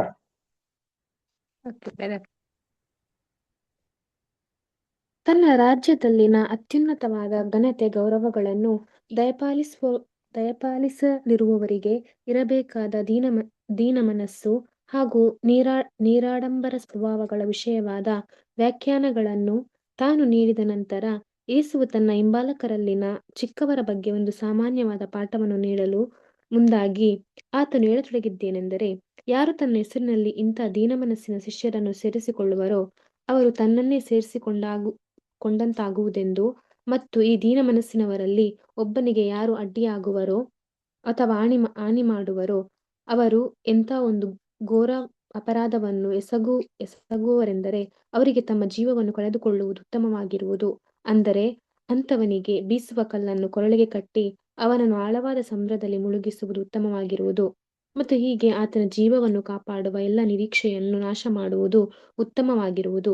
ಶಿಷ್ಯರಲ್ಲಿ ಅತಿ ದೀನರು, ಶಿಶುಭಾವವುಳ್ಳವರು, ಸಾತ್ವಿಕರು ಆಗಿ ಕರ್ತನ ಮಾರ್ಗವನ್ನು ಅನುಸರಿಸುತ್ತಿರುವ ಈ ಚಿಕ್ಕವರಿಗೆ ಹಾನಿ ಮಾಡುವುದಕ್ಕಿಂತಲೂ ಇಂಥ ಒಂದು ಮಹಾ ವಿಪತ್ತು ಅವನ ಮೇಲೆ ಬರುವುದು ಅವನಿಗೆ ಉತ್ತಮವಾಗಿರುವುದು. Thank you sister. ಪ್ರಿಯ ಸಹೋದರ ಮತ್ತು ಸಹೋದರರೇ, ನಾವು ಮೇಲ್ ನೋಡಿರುವಂತ ಒಂದು ಗುಣಗಳನ್ನ ಯಾರು ಆ ಒಂದು ಚಿಕ್ಕ ಹಿಂಡಿಗೆ ಓಡಲಿಕ್ಕೆ ಸಿದ್ಧರಾಗಿರುವಂತ ಸಹೋದರ ಸಹೋದರಿಯರಲ್ಲಿ ಈ ಒಂದು ಸ್ವಭಾವ ಎತ್ಕೊಂಡು ಅದಕ್ಕಾಗಿ ಪ್ರಯಾಸ ಪಟ್ಕೊಂಡು ಹೊಂದಿರುವಂತ ಮಕ್ಕಳಿಗೆ ಯೇಸು ಕ್ರಿಸ್ತರು ಏನ್ ಮಾಡ್ತಾರೆ ಅಂತಂದ್ರೆ, ಮುಂಬಲು ಹಿಂಬಲು ಎಲ್ಲಾ ರೀತಿಯಲ್ಲೂ ಪ್ರೊಟೆಕ್ಷನ್ ಕೊಡ್ತಾರೆ ಪ್ರಿಯರೇ. ಅವ್ರಿಗೆ ಯಾವುದೇ ತರ ಒಂದು ಆ ಕಡೆಯಿಂದ ಏನಾದ್ರೂ ಒಂದು ತೊಂದರೆಗಳೇ ಆಗ್ಲಿ, ಏನೇ ಒಂದು ಅಡಚಣೆ ತೊಂದರೆಗಳು ಏನೇ ಬಂದ್ರು ಕೂಡ ಆ ವ್ಯಕ್ತಿನ ಏನ್ ಯಾವ್ದಕ್ಕೆ ಹೋಲಿಸ್ತಾ ಇದ್ದಾರೆ ಅಂತಂದ್ರೆ, ಸಮುದ್ರದಲ್ಲಿ ಈಗ ದೋಣಿ ನಿಲ್ಬೇಕು ಅಂತಂದ್ರೆ ಏನಾಗ್ತಾರೆ ಅಂತಂದ್ರೆ ಒಂದು ಇದಾಗ್ತಾರೆ, ಒಂದು ಆಂಟಿನಾ ಟೈಪ್ ಹಾಕ್ಬಿಡ್ತಾರೆ ನೀರ್ಗೆ, ಅಲ್ಲೋಗ್ ನೆಲಕ್ಕೆ ಕಚ್ಕೊಡ್ಬೇಕು. ಆತರ ಕಲ್ಲನ್ನ ಕಟ್ಟಿ ಅವನ್ನ ಸಮುದ್ರಕ್ಕೆ ಎಸ್ದು ಬಿಡಿ ಅನ್ನೋ ರೀತಿಯಲ್ಲಿ ಹೇಳ್ತಾರೆ. ಅಂದ್ರೆ ಯಾವ್ದಕ್ಕೆ ಹೋಲಿಕೆ ಅಂತಂದ್ರೆ, ಅವ್ರನ್ನ ತೆಗೆದು ಬಿಡ್ತಾರಂತೆ. ದೇವರ ಒಂದು ದೃಷ್ಟಿಯಲ್ಲಿ ನಡೀತಿರುವಂತ ಮಕ್ಕಳಿಗೆ ಯಾರೇ ಒಂದು ತೊಂದರೆಗಳನ್ನ ಏನಾದ್ರು ಮಾಡಿದ್ರು ಅಂದ್ರೆ ಅವ್ರನ್ನ ಅಲ್ಲಿಂದ ತೆಗೆದು ಬಿಡ್ತಾರೆ ಅನ್ಬಿಟ್ಟು ಅರ್ಥ ಪ್ರಿಯರೇ. ಆಗಿರ್ಬೇಕಾದ್ರೆ ನಾವು ಯೋಚಿಸೋದು ಇಲ್ಲ, ನಾವು ಒಳ್ಳೆ ಓಡ್ತಿದ್ರು ಕೂಡ ನಮ್ಗೆ ಎಲ್ಲಾ ತರ ಒಂದು ತೊಂದರೆಗಳನ್ನ ಸಿಗ್ತಾ ಇದೆ ಅಂತ ನಾವೇನೇ ಅನ್ಕೊಂಡ್ರು ಕೂಡ ಅದರಿಂದ ನಮ್ಗೆ ಪಾಠನ ಕಲಿಬೇಕೇ ಹೊರತು ಅದರಿಂದ ನಮ್ಗೆ ಯಾವುದೇ ರೀತಿಯ ಒಂದು ಹಾನಿಕಾರವಾದಂತ ಸಂಗತಿ ಬರೋದಿಲ್ಲ. ಸೊ ಹಾಗಿರ್ಬೇಕಾದ್ರೆ ಯೇಸು ಕ್ರಿಸ್ತರು ಇಷ್ಟೆಲ್ಲ ಒಂದು ಅವಕಾಶನ ಚಿಕ್ಕ ಮಕ್ಕಳಿಗೆ ಆಗುವಂತ ಒಂದು ಸ್ವಭಾವನ ಧರಿಸ್ಕೊಳ್ಳುವಂತ ಚಿಕ್ಕ ಹಿಂಡಿಗೆ ಕೊಡ್ಬೇಕಾದ್ರೆ ನಾವು ಕೂಡ ಆ ಒಂದು ಸ್ಥಾನದಲ್ಲಿ ಇರೋದ್ರಿಂದ ಈ ಒಂದು ಅಪೋರ್ಚುನಿಟಿನ ನಾವು ಯುಟಿಲೈಸ್ ಮಾಡ್ಕೊಳ್ಳೋದಕ್ಕೆ ಇಸುವಂತವ್ರಾಗಿರೋಣ. ನೆಕ್ಸ್ಟ್ ಪರ ಮಾಡೋಣ. Next para Santosh brother read ಮಾಡ್ತೀರಾ? ರೀಡ್ ಮಾಡ್ತೀನಿ ಬ್ರದರ್. ಓಕೆ. ಅದೇ ಕರ್ತನ ದೀನತೆಗೆ ನೀಡಿರುವ ಅಲ್ಲ ಬ್ರದರ್? ಇಲ್ಲ ನೆಕ್ಸ್ಟ್ ಕರೆಕ್ಟ್ ಕರೆಕ್ಟ್. ಕರೆಕ್ಟ್, ಸರಿ ಬ್ರದರ್. ಕರ್ತನು ದೀನತೆಗೆ ನೀಡಿರುವ ವಿಶೇಷವಾದ ಬೆಲೆಯನ್ನು ನಾವು ಹೀಗೆ ನೋಡುವೆವು. ಅದು ನಿಜವಾದ ಶಿಷ್ಯರೆಲ್ಲರನ್ನು ಪ್ರೋತ್ಸಾಹಗೊಳಿಸಿ ಅವರು ಈ ಸ್ವಭಾವವನ್ನು ಅನುದಿನವೂ ವೃದ್ಧಿಗೊಳಿಸಿಕೊಳ್ಳುವಂತೆ ಮಾಡಿ, ಅವರು ಹೀಗೆ ನಿಷ್ಕಪಟ ಪ್ರಾಮಾಣಿಕತೆ, ನಿಜವಾದ ದೈನ್ಯ ಭಾವ ಇವುಗಳಲ್ಲಿ ಹೆಚ್ಚು ಹೆಚ್ಚಾಗಿ ಬೆಳೆದು ಆ ದೊಡ್ಡ ಅರಸನ ದೃಷ್ಟಿಯಲ್ಲಿ ಬಹು ದೊಡ್ಡವರಾಗುತ್ತಾ ಬಂದವರಾಗುವರು. ಇದು ಬರಲಿರುವ ಆ ರಾಜ್ಯದಲ್ಲಿ ಉನ್ನತ ಸ್ಥಾನಕ್ಕೆ ಬರಲು ಅಧಿಕವಾಗಿ ಆತನವರನ್ನು ಯೋಗ್ಯರಾಗುತ್ತಾ ಬರುವಂತೆ ಮಾಡುವರು. ದೀನತೆಯಲ್ಲಿ ಯಾರು ಈ ರಾಜ್ಯದಲ್ಲಿ ಸೇರಲಾಗಬಂದನ್ನು ಕಂಡವರಾದ ನಮಗೆ ಸತ್ಯವೇದವು ಎಲ್ಲಾ ಕಡೆಗಳಲ್ಲಿಯೂ ಕರ್ತನ ಜನರಿಗೆ ದೀನತೆಯ ವಿಷಯವಾಗಿ ಬುದ್ಧಿವಾದ ಹೇಳುವುದರ ಬಗ್ಗೆ ಆಶ್ಚರ್ಯವಾಗಬೇಕಿಲ್ಲ. ದೇವರ ತ್ರಾಣವುಳ್ಳ ಹಸ್ತದ ಕೆಳಗೆ ನಿಮ್ಮನ್ನು ತಗ್ಗಿಸಿಕೊಳ್ಳಿರಿ, ಆತನು ತಕ್ಕ ಕಾಲದಲ್ಲಿ ನಿಮ್ಮನ್ನು ಮೇಲಕ್ಕೆ ತರುವನು. ಆದರೂ ಸತ್ಯವೇದದಲ್ಲಿ ಈ ಎಲ್ಲಾ ಬುದ್ಧಿ ಮಾತುಗಳಿದ್ದಾಗ್ಯೂ ಸಹ ಮಾನವರಲ್ಲಿರುವ ಸ್ವಭಾವವು ಎಂತ ವಿಕೃತಿಗೊಂಡಿರುವುದೆಂದರೆ, ಯಾರು ಕರ್ತನ ಜನರಾಗಿ ಆತನ ಮಾರ್ಗದಲ್ಲಿ ಓಡಲು ತೊಡಗುವರೋ ಅವರಿಗೆ ಬೇರೆ ಯಾವುದಕ್ಕಿಂತಲೂ ಈ ವಿಷಯವಾಗಿ ಹೆಚ್ಚು ತೊಂದರೆಗಳು ಉಂಟಾಗಿ ಇದರ ವಿರುದ್ಧವಾದ ಹೋರಾಟವು ಹೆಚ್ಚಾಗಿ ಕಂಡುಬರುವಂತೆ ಮಾಡಿರುವುದು. ಹಾಗೂ ನಮ್ಮನ್ನು ಚಿಕ್ಕವರನ್ನಾಗಿ ಮಾಡಿಕೊಂಡಿರುವ ಇತರ ಕೆಲವು ಸಹೋದರರು ತಮ್ಮನ್ನು ಅತಿ ಹೆಚ್ಚಿನವರೆಂದು ಇತರರು ಎನಿಸಬೇಕೆಂಬ ಕಾತುರವು ಉಳ್ಳವರಾಗಿರುವರು. ಕರ್ತನಿಗೆ ಪ್ರಿಯರಾದ ಜನರೆಲ್ಲರೂ ವಿಶೇಷವಾಗಿ ಮುನ್ನಡೆಸುವ ಗುಣವನ್ನು ಪಡೆದು ನಾಯಕರುಗಳಂತೆ ಸಹಜವಾಗಿ ಕಂಡುಬರುವಂತವರೆಲ್ಲರೂ ಈ ಪಾಠವನ್ನು ಚೆನ್ನಾಗಿ ಅಧ್ಯಯನ ಮಾಡಿ ಕರ್ತನ ಕೃಪಾನುಗ್ರಹಗಳಲ್ಲಿ ತಾವು ಹೇಗೆ ಮುಂದುವರಿಯಬೇಕೆಂಬುದನ್ನು ಮತ್ತು ಆತನ ಗುಣಮಟ್ಟಗಳ ಅನುಸಾರ ನಿಜವಾಗಿಯೂ ಹೇಗೆ ಹೆಚ್ಚಿನವನಾಗಬೇಕೆಂಬುದನ್ನು ಕಲಿತುಕೊಳ್ಳಬೇಕೆಂಬುದನ್ನು ದೇವರು ಬಯಸುವನಲ್ಲವೇ? ಜಯ ಹೊಂದುವುದು ಕೇವಲ ಇದೊಂದೇ ಸಂಗತಿ. Thank you brother. ಪ್ರಿಯ ಸಹೋದರ ಮತ್ತು ಸಹೋದರರೇ, ನಾವು ಒಂದು ಒಳ್ಳೆ ಓಟ ಓಡಿ ಮುಗಿಸೋದಕ್ಕೆ ಒಂದು ವಿಶೇಷವಾದಂತ ಒಂದು ಗುಣದ ಬಗ್ಗೆ ನಾವು ಸ್ಟಡಿ ಮಾಡ್ತಾ ಇದೀವಿ. ಅದೇ ಯಾವುದು ಅಂತ ಅಂದ್ರೆ ಚಿಕ್ಕವನು ಅನ್ನೋ ಒಂದು ಪಾಠದಲ್ಲಿ ನೋಡಿ, ಈ ಒಂದು ವಿಶೇಷವಾದಂತ ಸಂಗತಿ ಇದರಲ್ಲಿ ನಮ್ಗೆ ಯಾವ ಒಂದು ಅನುದಿನವೂ ನಾವು ಏನ್ ಮಾಡ್ಬೇಕಂದ್ರೆ ಈ ಸ್ವಭಾವನ ಧರಿಸ್ಕೊಂಡೇ ಇರ್ಬೇಕಂತೆ. ಅನುದಿನವೂ ನಾನೇ ದೊಡ್ಡವನು ಅನ್ನೋ ಒಂದು ಸ್ವಭಾವನ ಬಿಟ್ಟು ನಾವೆಲ್ಲರೂ ಕೂಡ ಒಂದೇ ಅನ್ನೋ ಒಂದು ಸ್ವಭಾವನ ಧರಿಸ್ಕೊಂಡು ನಡಿಬೇಕು ಅನ್ನೋ ಒಂದು ಅಂಶನ ಇಲ್ಲಿ ಹೇಳ್ತಾ ಇದ್ದಾರೆ.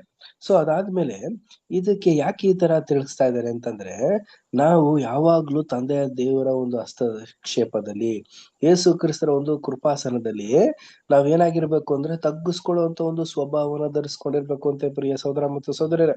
ಸೊ ನಾವೇ ದೊಡ್ಡವರು ಅನ್ನೋದಕ್ಕಿಂತ ತಗ್ಗಿಸ್ಕೊಂಡು ದೇವರಲ್ಲೂ ಯೇಸು ಕ್ರಿಸ್ತನಲ್ಲೂ ದೇವರ ಮಕ್ಕಳಲ್ಲೂ ಕೂಡ ನಾವ್ ಇರೋದೇ ಆದ್ರೆ ನಮ್ಮನ್ನ ತಕ್ಕ ಸಮಯಕ್ಕೆ ಏನ್ ಮಾಡ್ತಾರೆ ಅಂತಂದ್ರೆ ಎಲ್ಲಾ ವಿಧವಾದಂತ ಆಶೀರ್ವಾದನ ಕೊಟ್ಟು ನಮ್ಮನ್ನ ಮೇಲಕ್ಕೆ ತರ್ತಾರೆ ಪ್ರಿಯರೇ. ಇದೇ ನಮ್ಗೆ ಸತ್ಯವೇದ ತಿಳಿಸ್ತಾ ಇರುವಂತ ಒಂದು ಬುದ್ಧಿ ಮಾತು. ಈ ಒಂದು ಮಾತನ್ನ ನಾವು ಅಂಗೀಕರಿಸ್ಕೋಬೇಕೇ ಹೊರತು ತಿರಸ್ಕರಿಸಬಾರ್ದು. ಅದ್ರಿರೋದ್ರಿಂದ ನಾವು ಕರ್ತನ ಜನರಾಗಿರುವಂತವ್ರು ನಾವು ಒಳ್ಳೆ ಮಾರ್ಗನ ಯೇಸು ಕ್ರಿಸ್ತ ನಮ್ಗೆ ಬೋಧಿಸ್ತಾ ಇದ್ದಾರೆ, ತಿಳಿಸ್ತಾ ಇದ್ದಾರೆ. ಇದ್ರ ಪ್ರಕಾರ ನಡೆದು ಒಳ್ಳೆ ಓಟನ ಓಡಿ ಕ್ರಿಸ್ತನ್ಗೆ ನಾವು ಮೆಚ್ಚುಗೆಯಾಗಿ ನಾವು ನಡ್ಕೊಂಡ್ವಿ ಅಂತಂದ್ರೆ ಖಂಡಿತವಾಗ್ಲು ದೇವರ ಒಂದು ಕೃಪಾಸನದಲ್ಲಿ ನಾವು ಇರೋದಕ್ಕೆ ಸಾಧ್ಯವಾಗ್ತೀವಿ ಪ್ರಿಯತೆಯ ಸಹೋದರ ಮತ್ತು ಸಹೋದರರೇ.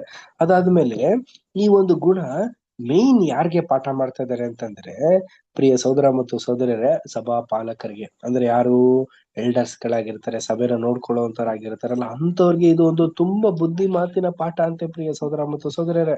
ಸೊ ನಾವೇ ಮೇನ್ ನನ್ನಿಂದನೇ ಎಲ್ಲ ಅನ್ನೋ ಒಂದು ಅಂಶನ ಎಲ್ರು ತೆಗೆದಾಕ್ಬಿಡ್ಬೇಕಂತೆ ಈ ಒಂದು ಸ್ಟಡಿನ ಪ್ರತಿಯೊಬ್ಬ ಸಹೋದರರುಗಳು ಮಾಡ್ಬೇಕಾಗಿದೆ. ಆಗಿರೋದ್ರಿಂದ ಪ್ರಿಯ ಸಹೋದರ ಮತ್ತು ಸಹೋದರರೇ, ನಾವೆಲ್ಲರೂ ಒಂದೇ ಅನ್ನೋ ಒಂದು ಸ್ವಭಾವದಲ್ಲಿ, ನನಗಿಂತ ಇವರಲ್ಲಿ ಇನ್ನೂ ಹೆಚ್ಚಾದಂತ ಗುಣಗಳಿದೆ, ಇವರಿಂದ ನಾನು ಇನ್ನೂ ಹೆಚ್ಚಾದಂತ ಓಟನ ಓಡೋದಕ್ಕೆ ಸಹಾಯನ ಹೊಂದ್ಕೋಬೇಕು ಅನ್ನೋ ಒಂದು ಸ್ವಭಾವದಲ್ಲಿ ನಾವು ಹೋದ್ರೇನೆ ಜಯನ ಹೊಂದಿ ಅಂತ ಒಂದು ಸ್ಥಾನದಲ್ಲಿ ಇರೋದಕ್ಕೆ ಸಾಧ್ಯ. ನೆಕ್ಸ್ಟ್ ರೀಡ್ ಮಾಡೋಣ. ವಚನ 6ರಲ್ಲಿ ಮತ್ತು ಇದರ ನಂತರ ತಪ್ಪೆಸಗು ಎಂದು ಅನುವಾದಿಸಿರುವ ಶಬ್ದವನ್ನು ಅಡ್ಡಿಯನ್ನುಂಟು ಮಾಡು ಎಂದು ಅನುವಾದಿಸುವುದು ಉತ್ತಮ. ದಾರಿಯಲ್ಲಿ ಅಡೆತಡೆಗೆಡ್ಡುವುದು ಎಂಬುದು ಇದರ ಅಭಿಪ್ರಾಯ. ನಿಜ ರೀತಿಯಲ್ಲಿರುವ ತನ್ನ ಜನರ ಮಾರ್ಗದಲ್ಲಿ ಅವರು ನಿಜವಾಗಿಯೂ ಚಿಕ್ಕವರಾಗಿ, ಅಂದರೆ ದೀನತೆ ಉಳ್ಳವರಾಗಿದ್ದಷ್ಟು ಇಂತಹ ಹಲವಾರು ಅಡೆತಡೆಗಳು ಬರುವವೆಂಬುದನ್ನು ಕರ್ತನು ಬಹು ನಿರ್ದಿಷ್ಟವಾಗಿ ತಿಳಿಸಿರುವನು. ಈ ತೊಂದರೆಗಳು, ಈ ಪರೀಕ್ಷೆಗಳು ಮತ್ತು ಈ ಅಡೆತಡೆಗಳು ಬರುವುದು ಅವಶ್ಯವೆಂಬುದನ್ನು ಕರ್ತನು ಪ್ರಕಟಿಸಿರುವನು. ಇವುಗಳು ಅವಶ್ಯವಾಗಿರುವುದಕ್ಕೆ ಕಾರಣವೇನೆಂದರೆ, ಆಯಲ್ಪಟ್ಟ ಸಭೆ ಎಲ್ಲವೂ ಸಂಪೂರ್ಣವಾಗಿ ಪರೀಕ್ಷಿಸಲ್ಪಟ್ಟು ಗುಣನಡತೆಗಳಲ್ಲಿ ಅಭಿವೃದ್ಧಿ ಹೊಂದಿ, ಅವರು ಹೀಗೆ ದೇವರ ಪ್ರಿಯ ಕುಮಾರನ ಪ್ರತಿರೂಪಿಗಳಾಗಿ ದೃಢವಾದ ಗುಣನಡತೆಯುಳ್ಳವರಾಗಿ, ಸತ್ಯದ ಪರವಾಗಿ ಹಿಂಸೆಯನ್ನು ಅನುಭವಿಸಲು ಇಚ್ಛಿಸುವವರಾಗಿ, ಲೌಕಿಕ ಸಂಗತಿಗಳನ್ನು ಕಳಕೊಳ್ಳಲು ಸಂತೋಷವೂ ಉಲ್ಲಾಸವೂ ಉಳ್ಳವರಾಗಿ, ಹೀಗೆ ಮಾಡುವುದರ ಮೂಲಕ ಪರಲೋಕದಲ್ಲಿರುವ ತಂದೆಗೆ ಮೆಚ್ಚುಗೆ ಆಗಿರುವರು. ಮತ್ತು ಹೀಗೆ ಅವರು ದೈನ್ಯತೆ ಮತ್ತು ವಿಧೇಯತೆಗಳನ್ನು ವೃದ್ಧಿಪಡಿಸಿಕೊಂಡವರಾಗಿ, ಕಡೆಯಲ್ಲಿ ಆತನು ಕೇವಲ ಯೇಸುವಿನ ಹೆಜ್ಜೆಯ ಜಾಡನ್ನು ನಂಬಿಗಸ್ತರಾಗಿ ಅನುಸರಿಸುವವರಿಗೆ ವಾಗ್ದಾನ ಮಾಡಿರುವ ಉನ್ನತ ಪದವಿಗೆ ಬರಲು ಸಿದ್ಧರಾಗುವರು. ಈ ಅಡೆತಡೆಗಳು ಈ ಮಾರ್ಗದಲ್ಲಿ ಎಷ್ಟೇ ಅವಶ್ಯವಿದ್ದು, ಕ್ರಿಸ್ತನ ದೇಹವಾಗಿರುವ ಸಭೆಯು ಅದರಿಂದ ಪರೀಕ್ಷಿತವಾದರೂ ವಿರೋಧಿಯಾದ ಸೈತಾನನ ಪ್ರತಿನಿಧಿಗಳಾಗಿ ಆತನ ಪ್ರಭಾವಗಳಿಗೆ ತಮ್ಮನ್ನು ಒಳಪಡಿಸಿಕೊಂಡು ಭಕ್ತರ ಪಾದಗಳಿಗೆ ಅಡೆತಡೆಗಳನ್ನು ಒಡ್ಡುವರು. ಹೀಗೆ ಮಾಡುವುದರಿಂದ ತಮ್ಮ ಹೊಣೆಗಾರಿಕೆಯನ್ನು ಹಗುರ ಮಾಡಿಕೊಳ್ಳಲಾಗುವುದು. ಅವರು ಯಾವ ಬಗೆಯ ಶಿಕ್ಷೆಯನ್ನು ತನ್ನಿಂದ ಪಡೆಯುವರೆಂದು ನಿಖರವಾಗಿ ಹೇಳದಿದ್ದರೂ, ಇಂತಹ ಕೆಡುಕರಿಗೆ ತನ್ನಿಂದ ಪ್ರತಿಫಲವಿರುವುದೆಂದು ನಮ್ಮ ಕರ್ತನ ಮಾತುಗಳು ನಮಗೆ ಖಚಿತಪಡಿಸುವುದು. ಆತನು ಹೇಳಿರುವುದು, ಮುಯ್ಯಿಗೆ ಮುಯ್ಯಿ ತೀರಿಸುವುದು ನನ್ನ ಕೆಲಸ, ನಾನೇ ಪ್ರತಿಫಲವನ್ನು ಕೊಡುವೆನು. Thank you. ಪ್ರೀತಿಯ ಸಹೋದರ ಮತ್ತು ಸಹೋದರರೇ, ಸೊ ನಾವು ಪಾಠನ ನೋಡ್ಬೇಕಾದ್ರೆ ಸರಳತೆ ಮತ್ತೆ ತೆಗೆಸ್ಕೊಳ್ಳುವಂತ ಒಂದು ಸ್ವಭಾವದ ಬಗ್ಗೆ ನಾವು ಸ್ಟಡಿ ಮಾಡ್ತಾ ಇದೀವಿ. ಸೊ ಈಗ ಈ ಪಾಠನ ನಾವು ಕೇಳ್ತಾ ಇದೀವಿ ಅಲ್ವಾ, ಈ ರೀತಿ ಇರ್ಬೇಕು, ಈ ರೀತಿನ ನಾವು ನಡ್ಕೋಬೇಕು ಅನ್ಬಿಟ್ಟು ವಾಕ್ಯ ನಮ್ಗೆ ತಿಳಿಸ್ತಾ ಇದೆ. ಯೇಸು ಕ್ರಿಸ್ತರ ಒಂದು ಮಾರ್ಗಸೂಚನೆಯಿಂದ ನಾವು ಕೇಳ್ಕೊಂತಾ ಇದೀವಿ. ಆದ್ರೆ ಈ ಒಂದು ಗುಣ ಹೊಂದ್ಕೊಳ್ಳೋದಿದೆಯಲ್ಲ, ಕಷ್ಟ ಅಂತೆ ಪ್ರಿಯ ಸಹೋದರ ಮತ್ತು ಸಹೋದರರೇ. ಆಲ್ರೆಡಿ ಈ ಒಂದು ಗುಣದ ವಿರುದ್ಧವಾಗಿ ನಾವು ನಡ್ಕೊಂಡು ಬಂದು ತುಂಬಾ ದೂರ ನಡೆದು ಬಿಟ್ಟಿದ್ದೀವಿ. ಹಾಗಿರೋದ್ರಿಂದ ಈಗ ಇದನ್ನ ಕೇಳಿ ಇದ್ರ ಪ್ರಕಾರ ನಡಿಬೇಕು ಅಂದಾಗ ಕೇಳೋದಕ್ಕೆ ಸುಲಭ, ಆದ್ರೆ ಕ್ರಿಯಾತ್ಮಕವಾದಂತ ಚಟುವಟಿಕೆ ತರೋದಿದೆಯಲ್ಲ, ಸ್ವಲ್ಪ ಕಷ್ಟಕರವಾದಂತ ಒಂದು ಸಂಗತಿ. ಇದೇನಾಗಿದೆ ಅಂದ್ರೆ ಪರೀಕ್ಷೆಯ ರೀತಿಯಲ್ಲಿ ಆಗ್ಬಿಟ್ಟಿದೆ ಪ್ರಿಯ ಸಹೋದರ ಮತ್ತು ಸಹೋದರರೇ. ಈ ತರ ಒಂದು ಸ್ವಭಾವನ ನಾವು ಮಾಡ್ಕೋಬೇಕು ಅಂದ್ರೆ ನಾವು ಪ್ರಾರ್ಥನಾ ಪೂರ್ವಕವಾಗಿ ಒಂದು ಸ್ವಭಾವನ ತರಿಸ್ಕೊಳ್ಳೋದಕ್ಕೆ ನಾವು ಇಚ್ಛಿಸ್ಬೇಕು. ಮತ್ತೆ ಇದಕ್ಕೆ ತುಂಬಾ ಅಡಚಣೆ ತೊಂದರೆಗಳು ಏನೇ ಆದ್ರೂ ಕೂಡ ಯೇಸು ಕ್ರಿಸ್ತರು ನಮ್ಗೆ ಜಯಿಸೋದಕ್ಕೆ ಶಕ್ತಿನ ಕೊಡ್ತಾರಂತೆ ಪ್ರೀತಿಯ ಸಹೋದರ ಮತ್ತು ಸಹೋದರರೇ. ಸೊ ಇಂಥ ಒಂದು ತಾಪತ್ರೆಗಳಿಂದ ಬಿಡುಗಡೆನ ಹೊಂದಿ ಕ್ರಿಸ್ತನ ಒಂದು ಸ್ವಭಾವನ ಧರಿಸ್ಕೊಳ್ಳೋದಕ್ಕೆ ನಮ್ಗೆ ದೇವರು ಆಗಿರುವಂತ ಯೇಸು ಕ್ರಿಸ್ತರು ಮತ್ತೆ ತಂದೆ ದೇವರು ನಮ್ಗೆ ಅವಕಾಶನ ಕೊಡ್ತಾರೆ. ಈಗ ಸೈತಾನ ನಮ್ಮ ವಿರೋಧಿಯಾಗಿರುವಂತ ಸೈತಾನನ ಬಿಟ್ಬಿಡ್ತಾನ ಅಂತ ಇಲ್ಲ ರೀ. ಏನಕ್ಕಂದ್ರೆ ಆಲ್ರೆಡಿ ನಾವ್ ಈ ಒಂದು ಸ್ವಭಾವದಲ್ಲಿ ಇಲ್ದೇ ಇರೋ ರೀತಿಯಲ್ಲಿ ಸರಳತೆ ಅನ್ನೋದೇ ಬಿಲ್ಕುಲ್ ಇರ್ಲಿಲ್ಲ. ತಗ್ಗಿಸ್ಕೊಳ್ಳೋದು ಅಂತಂದ್ರೆ ಇನ್ನೂ ಇರ್ಲೇ ಇರಲ್ಲ ಪ್ರಿಯರೇ. ಈಗ ಈ ರೀತಿ ಇದ್ದು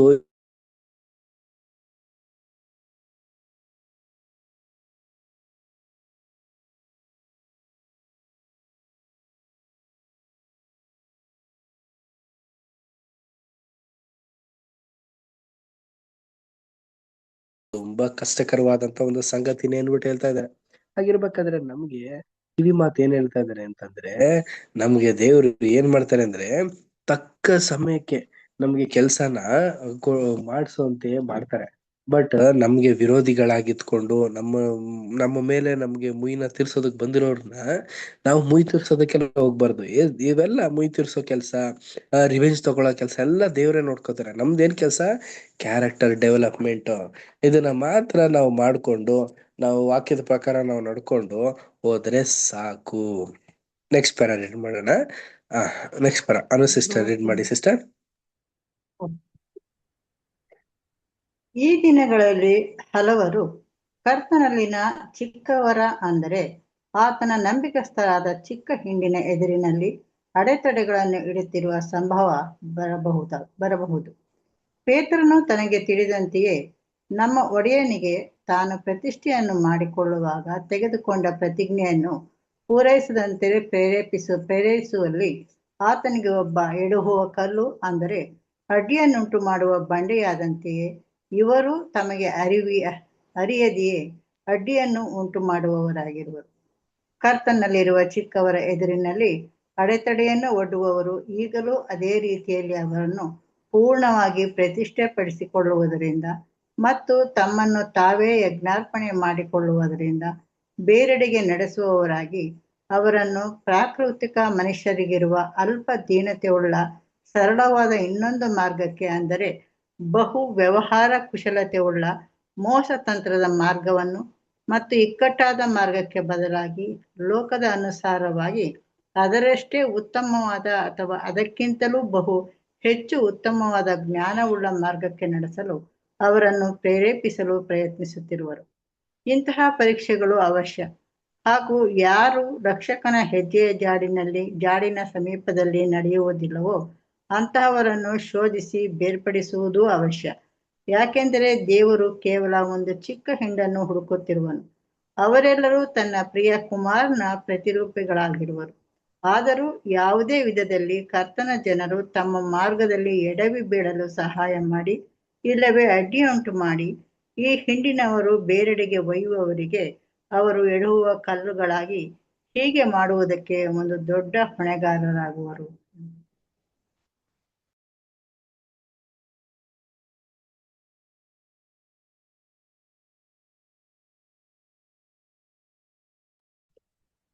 ಥ್ಯಾಂಕ್ ಯು ಸಿಸ್ಟರ್. ಪ್ರಿಯ ಸಹೋದರ ಮತ್ತು ಸಹೋದರರೇ, ಈಗ ನಾವು ಈ ಒಂದು ಸ್ವಭಾವದಲ್ಲಿ ಧರಿಸ್ಕೊಂಡು ದಿನನಿತ್ಯದಲ್ಲೂ ಕೂಡ ನಾವು ನಂಬಿಕೆಯನ್ನು ಆ ಒಂದು ಚಿಕ್ಕ ಹಿಂಡಿಗಾಗಿ ನಾವು ಓಟನ ಓಡ್ಬೇಕಾದ್ರೆ ನಮ್ಗಾಗುವಂತ ಒಂದು ಅಡಚಣೆ ತೊಂದರೆಗಳನ್ನೆಲ್ಲಾನು ಕೂಡ ಯೇಸು ಕ್ರಿಸ್ತರು ಏನ್ ಮಾಡ್ತಾರೆ ಅಂದ್ರೆ ಜ್ಞಾನವಾಗಿ ಅದನ್ನ ತೆಗೆದು ಹಾಕಿ ಒಂದು ವಿವೇಕ ಪೂರ್ವಕವಾಗಿ ನಾವು ನಡೆಯೋದಕ್ಕೆ ಸಾಧ್ಯ ಒಂದು ವಿಶೇಷವಾದಂತ ಒಂದು ಮಾರ್ಗನ ಸೂಚಿಸ್ತಾರಂತೆ. ಈಗ ಎಕ್ಸಾಂಪಲ್ ಈಗ ನೋಡಿ ಪ್ರಿಯ ಸಹೋದರ ಮತ್ತು ಸಹೋದರರೇ, ಇಲ್ಲಿ ಪಾಠದಲ್ಲೇ ನಮ್ಗೆ ತುಂಬಾ ಸ್ಪಷ್ಟವಾಗಿ ಹೇಳ್ತಾ ಇದಾರೆ, ಚಿಕ್ಕ ಮಕ್ಕಳ ತರ ಚಿಕ್ಕ ಒಂದು ಮನಸ್ಸು ಅಂದ್ರೆ ಏನಾಗಿದೆ ಅಂತಂದ್ರೆ ಮನುಷ್ಯನಾಗಿರುವಂತ ನಾವೆಲ್ಲರೂ ಆ ಚಿಕ್ಕ ವಯಸ್ಸಿಂದ ದಾಟ್ಕೊಂಡು ಯೌವನ ಪ್ರಾಯದಿಂದ ಬಂದು ಇನ್ನು ಒಂದು ಯಂಗ್ ಏಜ್ ಅಲ್ಲಿ ನಡ್ಕೊಂಡು ಹೋಗ್ತಾ ಮುಪ್ಪಿನ ಕಾಲದವರೆಗೂ ಕೂಡ ಇದೀವಿ. ಅದಾದ್ಮೇಲೆ ನಮ್ಮ ಒಂದು ಆಯಸ್ಸು ಮುಗುತ್ತಿದ್ದಂಗೆ ಏನಾಗ್ತೀವಿ ಅಂತಂದ್ರೆ ಒಂದು ಮರಣಾವಸ್ಥೆಗೆ ಹೋಗ್ತೀವಿ. ಆದ್ರೆ ನಾವು ಅನುದಿನವೂ ಬೆಳೀತಾ ಏನಾಗಿರುತ್ತೆ ಅಂತಂದ್ರೆ ನಮ್ಮ ಸ್ವಭಾವಗಳು ಕೂಡ ಬೆಳೀತಾ ಇರುತ್ತೆ ಪ್ರಿಯರೇ. ಈಗ ಯಾವ ರೀತಿಯ ಬೆಳೆಯುತ್ತೆ ಅಂತಂದ್ರೆ ಒಂದು ಮಗುವಿನ ಮಗುವಿನ ರೀತಿಯಲ್ಲಿ ನಡ್ಕೊಳ್ಳುವಂತ ಒಂದು ಗುಣ ಇದೆಯಲ್ಲ, ಅದು ಜವಾಬ್ದಾರಿಗಳ ಹೆಚ್ಚಿಗೆ ಆಗ್ತಾ ಏನಾಗತ್ತೆ ಅದು ನಿಂತೋಗ್ಬಿಡುತ್ತೆ.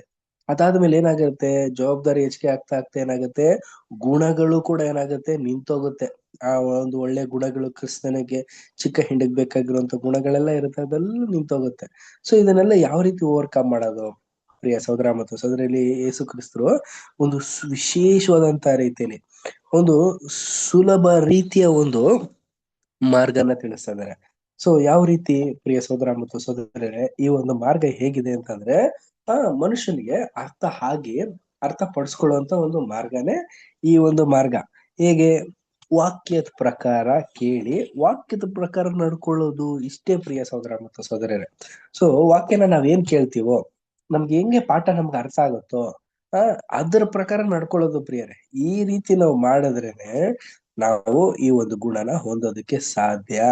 ಇಲ್ಲ ಅಂದ್ರೆ ಅದು ಒಂದು ವಿಶೇಷವಾದಂತ ಆ ಒಂದು ಚಿಕ್ಕ ಹಿಂಡು ಅಂತ ಹೇಳ್ಬೇಕಾದ್ರೆ ಪ್ರಿಯರೇ, ಒನ್ನೆಸ್ ಪ್ರಿಯ ಸಹೋದರ ಮತ್ತು ಸಹೋದರರ, ಅಲ್ಲಿ ಯಾವುದೇ ತರ ಒಂದು ಬೇರೆ ರೀತಿಯ ಅಂದ್ರೆ ಯಾವ ತರ ಅಂದ್ರೆ ಕಲ್ಮಶ ಇರುವಂತ ಜನರುಗಳು ಬರಲ್ಲ. ಎಲ್ರು ಕೂಡ ಒಂದೇ ತರ ಇರ್ತಾರೆ, ವಾಕ್ಯದ ಪ್ರಕಾರ ನಡೆಯುವಂತವ್ರೇ ಆಗಿರ್ತಾರೆ. ಅಂತ ಒಂದು ಜಾಗಕ್ಕೆ ನಮ್ಮನ್ನ ಹಿಡ್ಬೇಕಾದ್ರೆ, ಅಂತ ವಿಶೇಷವಾದಂತ ಒಂದು ಸ್ಥಾನಕ್ಕೆ ನಾವು ಹೋಗ್ಬೇಕಾದ್ರೆ ಆ ಜಾಗದಲ್ಲಿ ಇರುವಂತವ್ರೆಲ್ರ ಮನಸ್ಸು ಒಂದಾಗಿರ್ಬೇಕು. ಸೊ ಆಗಿರೋದ್ರಿಂದ ನಾವು ಕೂಡ ಈ ಒಂದು ಪಾಠಗಳನ್ನ ಕೇಳಿ ಅದರ ಪ್ರಕಾರ ಒಂದೋದಕ್ಕೆ ಇಷ್ಟವಂತವ್ರಾಗಿರೋಣ. Next para Navitha sister read ಮಾಡಿ. ಅಡ್ಡಿಗಳು, ಪರಿಶೋಧನೆಗಳು ಮತ್ತು ಪರೀಕ್ಷೆಗಳು ಎಲ್ಲರಿಗೂ ಬರಲೇಬೇಕೆಂಬ ಈ ಆಲೋಚನೆಯನ್ನು ಅನುಸರಿಸುವವನಾಗಿ ನಮ್ಮ ಕರ್ತನು ಒತ್ತಾಯಗೊಳಿಸುವುದೇನೆಂದರೆ, ಇಂಥ ಒಂದು ಪರೀಕ್ಷೆಗಳು ನಮ್ಮ ಸಂತೋಷಗಳನ್ನು ಇಲ್ಲವೇ ನಿರೀಕ್ಷೆಗಳನ್ನು ಅಥವಾ ಗುರಿಗಳನ್ನು ಅಥವಾ ಸಂಪ್ರದಾಯಗಳನ್ನು ಅಥವಾ ಸವಲತ್ತು ಸೌಕರ್ಯಗಳನ್ನು, ಇವುಗಳು ನಮ್ಮ ಬಲಗಣ್ಣಿನಂತೆ ಅಥವಾ ಬಲಗೈಯಂತೆ ಅಮೂಲ್ಯವಾಗಿದ್ದರೂ ಅಥವಾ ನಮ್ಮ ಕಾರಿನಂತೆ ಪ್ರಯೋಜನಕಾರಿಯಾಗಿದ್ದರೂ ಇವುಗಳನ್ನು ಬೇಕಾಗುವುದೆಂಬುದು, ಮತ್ತು ನಾವು ಆ ರಾಜ್ಯದಲ್ಲಿ ಸೇರಬೇಕಾದರೆ ಇವುಗಳನ್ನು ಹೇಗೋ ಜಯಿಸುವವರಾಗಬೇಕೆಂದು ಆತನು ಇನ್ನೊಂದು ಸಮಯದಲ್ಲಿ ಹೇಳಿದುದನ್ನು ಬೇರೊಂದು ವಿಧವಾದ ಮಾತುಗಳಲ್ಲಿ ಹೀಗೆ ವ್ಯಕ್ತಪಡಿಸಿದಂತಿರುವುದು. ಅದೇನೆಂದರೆ, ನಾವು ಬಹು ಸಂಕಟಗಳನ್ನು ತಾಳಿ ದೇವರ ರಾಜ್ಯದೊಳಗೆ ಸೇರಬೇಕೆಂದು, ದೇವರ ರಾಜ್ಯವನ್ನು ಕೇವಲ ಯೇಸುವಿನಲ್ಲಿ ನಂಬಿಕೆಯಿಡಬೇಕೆಂಬ ಷರತ್ತಿನ ಮೇಲೆ ಅನುಗ್ರಹಿಸಲಾಗುವುದೆಂಬ ಆಲೋಚನೆಯನ್ನು ಹೊಂದಿರುವವನು ಸತ್ಯವೇದದಲ್ಲಿ ತಿಳಿಸದೇ ಇರುವ ಒಂದು ತಪ್ಪಾದ ಆಲೋಚನೆಯನ್ನು ಹೊಂದಿದವನಾಗಿರುವನು. ದೇವರು ಅಂಗೀಕರಿಸುವ ರೀತಿಯಲ್ಲಿ ನಮ್ಮನ್ನು ನಾವು ಯಜ್ಞಾರ್ಪಣೆ ಮಾಡಿಕೊಳ್ಳುವ ರೂಪದಲ್ಲಿ ಏನನ್ನಾದರೂ ಮಾಡುವ ಮೊದಲು ನಾವು ನೀತಿವಂತರೆಂಬ ನಿರ್ಣಯವನ್ನು ಪಡೆಯಲು ನಮಗೆ ನಂಬಿಕೆಯು ಅವಶ್ಯ.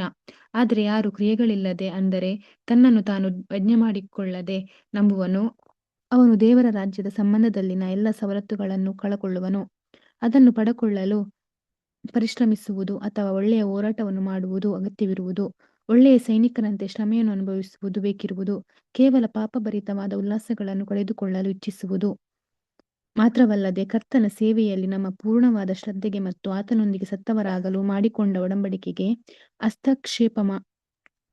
ಹಸ್ತಕ್ಷೇಪ ಮಾಡುವ ಎಲ್ಲ ಸಂಗತಿಗಳನ್ನು ಬಿಟ್ಟು ಬಿಡಬೇಕು. ನಮ್ಮ ಪ್ರತಿಯೊಂದು ಕಾಲದ ಅಗತ್ಯತೆಗಳಿಗೆ ಬೇಕಿರುವ ದೇವರ ಕೃಪೆಯ ಸಹಾಯ ಪಡೆದವರಾಗಿ ಮತ್ತು ದೇವರ ಸುಚಿತ್ತವನ್ನು ನೆರವೇರಿಸುವ ಸಲುವಾಗಿ ನಮ್ಮಲ್ಲಿ ಉದ್ದೇಶಗಳನ್ನು ಮತ್ತು ಪ್ರಯತ್ನಗಳನ್ನು ಉಂಟು ಮಾಡಲು ಸಮರ್ಥವಾದ ದೇವರ ಅಮೂಲ್ಯವಾದ ಮತ್ತು ಉತ್ಕೃಷ್ಟವಾದ ವಾಗ್ದಾನಗಳ ಸಹಾಯಗಳನ್ನು ಪಡೆದವರಾಗಿ ನಮ್ಮ ರಕ್ಷಣೆಯನ್ನು ನಾವು ಸಾಧಿಸಿಕೊಳ್ಳಬೇಕು. Thank you brother. Thank you sister. ಪ್ರಿಯ ಸಹೋದರ ಮತ್ತು ಸಹೋದರರೇ, ನಮಗೆ ದೇವರ ಮಕ್ಕಳಾಗಿರುವಂತ ನಮಗೆ ಅಡಚಣೆ, ಶೋಧನೆಗಳು, ಪರೀಕ್ಷೆಗಳು, ಎಲ್ಲಾ ರೀತಿಯ ಒಂದು ಒತ್ತಡಗಳು ನಮಗೆ ಬಂದೇ ಬರುತ್ತಂತೆ ಪ್ರಿಯರೇ. ಇದು ಸಹಜ. ಏನಕ್ಕಂದ್ರೆ ಇದೆಲ್ಲ ಬಂದಾಗ ನಾವು ದುಃಖಿತರಾಗಬಾರದು, ಸಂತೋಷವುಳ್ಳವರಾಗಿರ್ಬೇಕು. ಮತ್ತೆ ಎಲ್ಲಾ ಒಂದು ಶೋಧನೆಗಳನ್ನ ಜಯಿಸುವಂತ ಒಂದು ಮಾರ್ಗನ ದೇವ್ರು ನಮ್ಗೆ ಸಿದ್ಧಪಡಿಸಿ ಇರ್ತಾರೆ. ಆ ಒಂದು ಮಾರ್ಗದಲ್ಲಿ ನಾವು ನಡ್ಕೊಂಡು ಹೋಗ್ಬೇಕು. ಆ ಮಾರ್ಗದಲ್ಲಿ ಹೋಗ್ದೆ ನಾವು ಶಾರ್ಟ್ ಕಟ್ ಅಲ್ಲಿ ಹೋಗ್ಬಿಡೋಣ, ಬೇರೆ ರೀತಿ ಹೋಗ್ಬಿಡೋಣ, ಇವೆಲ್ಲ ನಾವು ಮಾಡ್ದೇನೆ ದೇವ್ರ ವಾಕ್ಯದ ಪ್ರಕಾರ ನಾವು ನಡ್ಕೊಂಡು ದೇವರ ಮಕ್ಕಳು ಅಂತ ಅನ್ನಿಸ್ಕೊಳ್ಳುವಂತ ಒಂದು ಸ್ವಭಾವದಲ್ಲಿ ನಾವಿರ್ಬೇಕು ಪ್ರಿಯರೇ. ಈ ರೀತಿ ನಾವು ಜಯನ ಸಾಧಿಸ್ಬೇಕಾಗಿರೋದು ನಮ್ಮೆಲ್ಲರ ಒಂದು ಕರ್ತವ್ಯ ಆಗಿದೆ. ಅದಾದ್ಮೇಲೆ ನಮ್ಗೆ ಬಹಳ ಸಂಕಟ ಇದೆ. ಯಾರು ಕೊನೆವರೆಗೂ ತಾಳ್ತಾರೋ ಅವರು ದೇವರಾಜ್ಯಕ್ಕೆ ಸೇರ್ತಾರೆ ಅನ್ಬಿಟ್ಟು ವಾಕ್ಯನೇ ನಮ್ಗೆ ತಿಳಿಸ್ಬಿಟ್ಟಿದೆ ಪ್ರಿಯ ಸಹೋದರ ಮತ್ತು ಸಹೋದರರೇ. ಒಂದೊಂದು ಗುಣಗಳನ್ನ ನಾವು ಸಂಪಾದಿಸ್ಕೋಬೇಕು, ಒಂದೊಂದು ಗುಣಗಳನ್ನ ನಾವು ವೃದ್ಧಿ ಪಡಿಸ್ಕೋಬೇಕು ಅಂದ್ರೆ ನಮ್ಮ ಹಳೆ ಸ್ವಭಾವನ ನಾವು ಕುಂಚಿತ್ತು ನಾವು ಗೌರವಿಸ್ದೆ ಅದನ್ನ ತ್ಯಜಿಸಿ ಹೊಸ ಸ್ವಭಾವದಲ್ಲಿ ಆ ಹೊಸ ಸೃಷ್ಟಿಗೆ ಅನುಗುಣವಾಗಿ ನಾವು ನಡೆಯೋದಕ್ಕೆ ಯೋಗ್ಯವರಾಗಿ ನಾವು ಕಾಣಿಸ್ಬೇಕು. ಈ ರೀತಿ ನಾವಿದ್ರೇನೆ ನಮಗೆ ದಯೆನ ದೇವ್ರು ನಮ್ಗೆ ತಿಳಿಸ್ತಾರೆ ಪ್ರಿಯರೇ. ಏನಕ್ಕಂದ್ರೆ ಪರೀಕ್ಷೆಯಲ್ಲಿ ಪಾಸ್ ಆದಂತ ವ್ಯಕ್ತಿಗಳಿಗೆ ಏನಾಗ್ತಾರೆ ಅಂತಂದ್ರೆ ಒಂದು ಅಂಕಗಳನ್ನ ಕೊಡೋದು, ಅಂದ್ರೆ ಏನಂದ್ರೆ ಉತ್ತೀರ್ಣರು ಅಂತ ಅನ್ಬಿಟ್ಟು ಹೇಳೋದು. ಹಾಗೇನೆ ನಾವು ಪ್ರತಿಯೊಂದು ಹೋರಾಟದಲ್ಲೂ ಪ್ರತಿಯೊಂದು ಸ್ಥಳದಲ್ಲೂ ನಾವು ಜಯಶಾಲಿಗಳಾದಾಗ್ಲೇ ನಮ್ಗೆ ಒಳ್ಳೆ ಸೈನಿಕ, ನೀನು ಕ್ರಿಸ್ತನ ಒಂದು ಮಗನು ಅಂತ ಅನ್ನುವಂತ ಒಂದು ಏನಂತಂದ್ರೆ ರೆಪ್ರೆಸೆಂಟೇಷನ್ ಮಾಡ್ತಾರೆ ಅನ್ಬಿಟ್ಟು ನಮಗ್ ತಿಳಿಸೋದು. ಅದಾದ್ಮೇಲೆ ಪ್ರಿಯ ಸಹೋದರ ಮತ್ತು ಸಹೋದರರು, ನಮ್ಗೆ ಇನ್ನೊಂದು ಅಂಶನ ನಮ್ಗಿಲ್ಲಿ ವ್ಯಕ್ತಪಡಿಸ್ತಾ ಇದಾರೆ. ಸೊ ಈ ಒಂದು ಈಗ ಈಗ ನಾವೆಲ್ಲ ಪ್ರತಿದಿನವೂ ಪ್ರತಿ ಒಂದು ಗಳಿಗೆಯಲ್ಲೂ ನಾವ್ ಏನ್ ಮಾಡ್ತಾ ಇದೀವಿ ಅಂತಂದ್ರೆ ಲೋಕದಲ್ಲಿ ನಾವು ವಾಸಿಸ್ತಾ ಇರೋದ್ರಿಂದ ಈ ಒಂದು ಲೋಕದಲ್ಲಿರುವಂತ ಒಂದು ಸ್ವಭಾವನ ನಾವು ಹೊಂದ್ಕೋತೀವಿ. ಆದ್ರೆ ಈ ಒಂದು ಸ್ವಭಾವದಲ್ಲಿ ನಾವು ಹೊಂದ್ಕೊಳ್ದೆ ಆದಷ್ಟು ಆ ನಮ್ಮನ್ನ ನಾವು ಆ ದೇವರ ಒಂದು ಅಮೂಲ್ಯವಾದಂತ ಉತ್ಕೃಷ್ಟವಾದಂತ ವಾಗ್ದಾನಗಳಿಂದ ನಮ್ಮನ್ನ ನಾವು ಸರಿಪಡಿಸ್ಕೊಂಡು ನಾವು ಮತ್ತು ನಮ್ ಜೊತೆಲಿರುವಂತ ಸತ್ಯದಲ್ಲಿರುವಂತವ್ರನ್ನ ರಕ್ಷಿಸ್ಕೊಂಡು ನಡ್ಕೊಂಡು ಹೋಗೋದು ನಮ್ಮೆಲ್ಲರ ಒಂದು ಕರ್ತವ್ಯ. ನೆಕ್ಸ್ಟ್ ಪ್ಯಾರಾ ರೀಡ್ ಮಾಡೋಣ. Next para.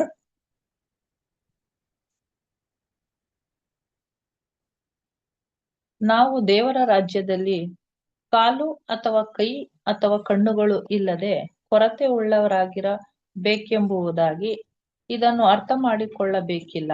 ಆದರೆ ನಾವು ನಿಜವಾಗಿಯೂ ಅರ್ಥ ಮಾಡಿಕೊಳ್ಳುವುದೇನೆಂದರೆ, ನಮ್ಮನ್ನು ಪಾಪಕ್ಕೆ ಸಿಕ್ಕಿಸುವ ಕಣ್ಣುಗಳು ನಮ್ಮ ಸಹಜವಾದ ಅಭಿರುಚಿಗಳನ್ನು ಸೊಗಸಾಗಿ ರಂಜಿಸಿ ನಮ್ಮನ್ನು ಪ್ರಾಪಂಚಿಕ ವಿಷಯಗಳಿಗೆ ಆಕರ್ಷಿಸುವ ಅಡ್ಡಿಗಳನ್ನು ಸೂಚಿಸುವುದು, ಮತ್ತು ನಮ್ಮನ್ನು ಪಾಪಕ್ಕೆ ಸಿಕ್ಕಿಸುವ ಕೈಗಳು ನಮ್ಮ ಅತ್ಯುನ್ನತ ಆತ್ಮಿಕ ಹಿತಾಸಕ್ತಿಗಳಿಗೆ ವಿರೋಧವಾದದ್ದನ್ನು ಮಾಡುವುದನ್ನು ಸೂಚಿಸುವುದು, ಮತ್ತು ಪಾಪಕ್ಕೆ ಸಿಕ್ಕಿಸುವ ನಮ್ಮ ಕಾಲುಗಳು ನಾವು ಪಾಪ ಮತ್ತು ಆತ್ಮ ತೃಪ್ತಿಗಾಗಿ ನಿಷೇಧಿತವಾದ ಮಾರ್ಗಗಳಿಗೆ ಹೋಗುವುದನ್ನು ಸೂಚಿಸುವುದು. ಅಲ್ಲದೆ ಭೂ ಸಂಬಂಧವಾದ ಎಲ್ಲಾ ವಿಷಯಗಳಲ್ಲಿಯೂ ತೃಪ್ತಿಪಡಿಸಿಕೊಂಡು ಅದರಿಂದ ನಮಗುಂಟಾದ ಸುವಾರ್ಥ ಯುಗದ ಕರೆಯಿಂದ ತಪ್ಪಿ ಹೋಗಿ ಆ ಮೂಲಕ ದೇವರು ಕರೆದದ್ದನ್ನು ಅಂದುಕೊಂಡದ್ದನ್ನು ದೃಢಪಡಿಸಿಕೊಳ್ಳಲು ವಿಫಲವಾಗಿರುವುದಕ್ಕೆ ಬದಲಾಗಿ ನಾವು ಈ ಕೇವಲ ಭೂ ಸಂಬಂಧವಾದ ಸೌಕರ್ಯ ಸವಲತ್ತುಗಳು ಮತ್ತು ಸಂತೋಷ ತೃಪ್ತಿಗಳು ಇದಲ್ಲದೆ ನಿತ್ಯ ಜೀವಕ್ಕೆ ಸೇರಿ ಆ ರಾಜ್ಯದಲ್ಲಿ ಪಾಲನ್ನು ಹೊಂದಬೇಕೆಂಬುದನ್ನು ಸಮಂಜಸವಾಗಿ ಸೂಚಿಸುವುದು.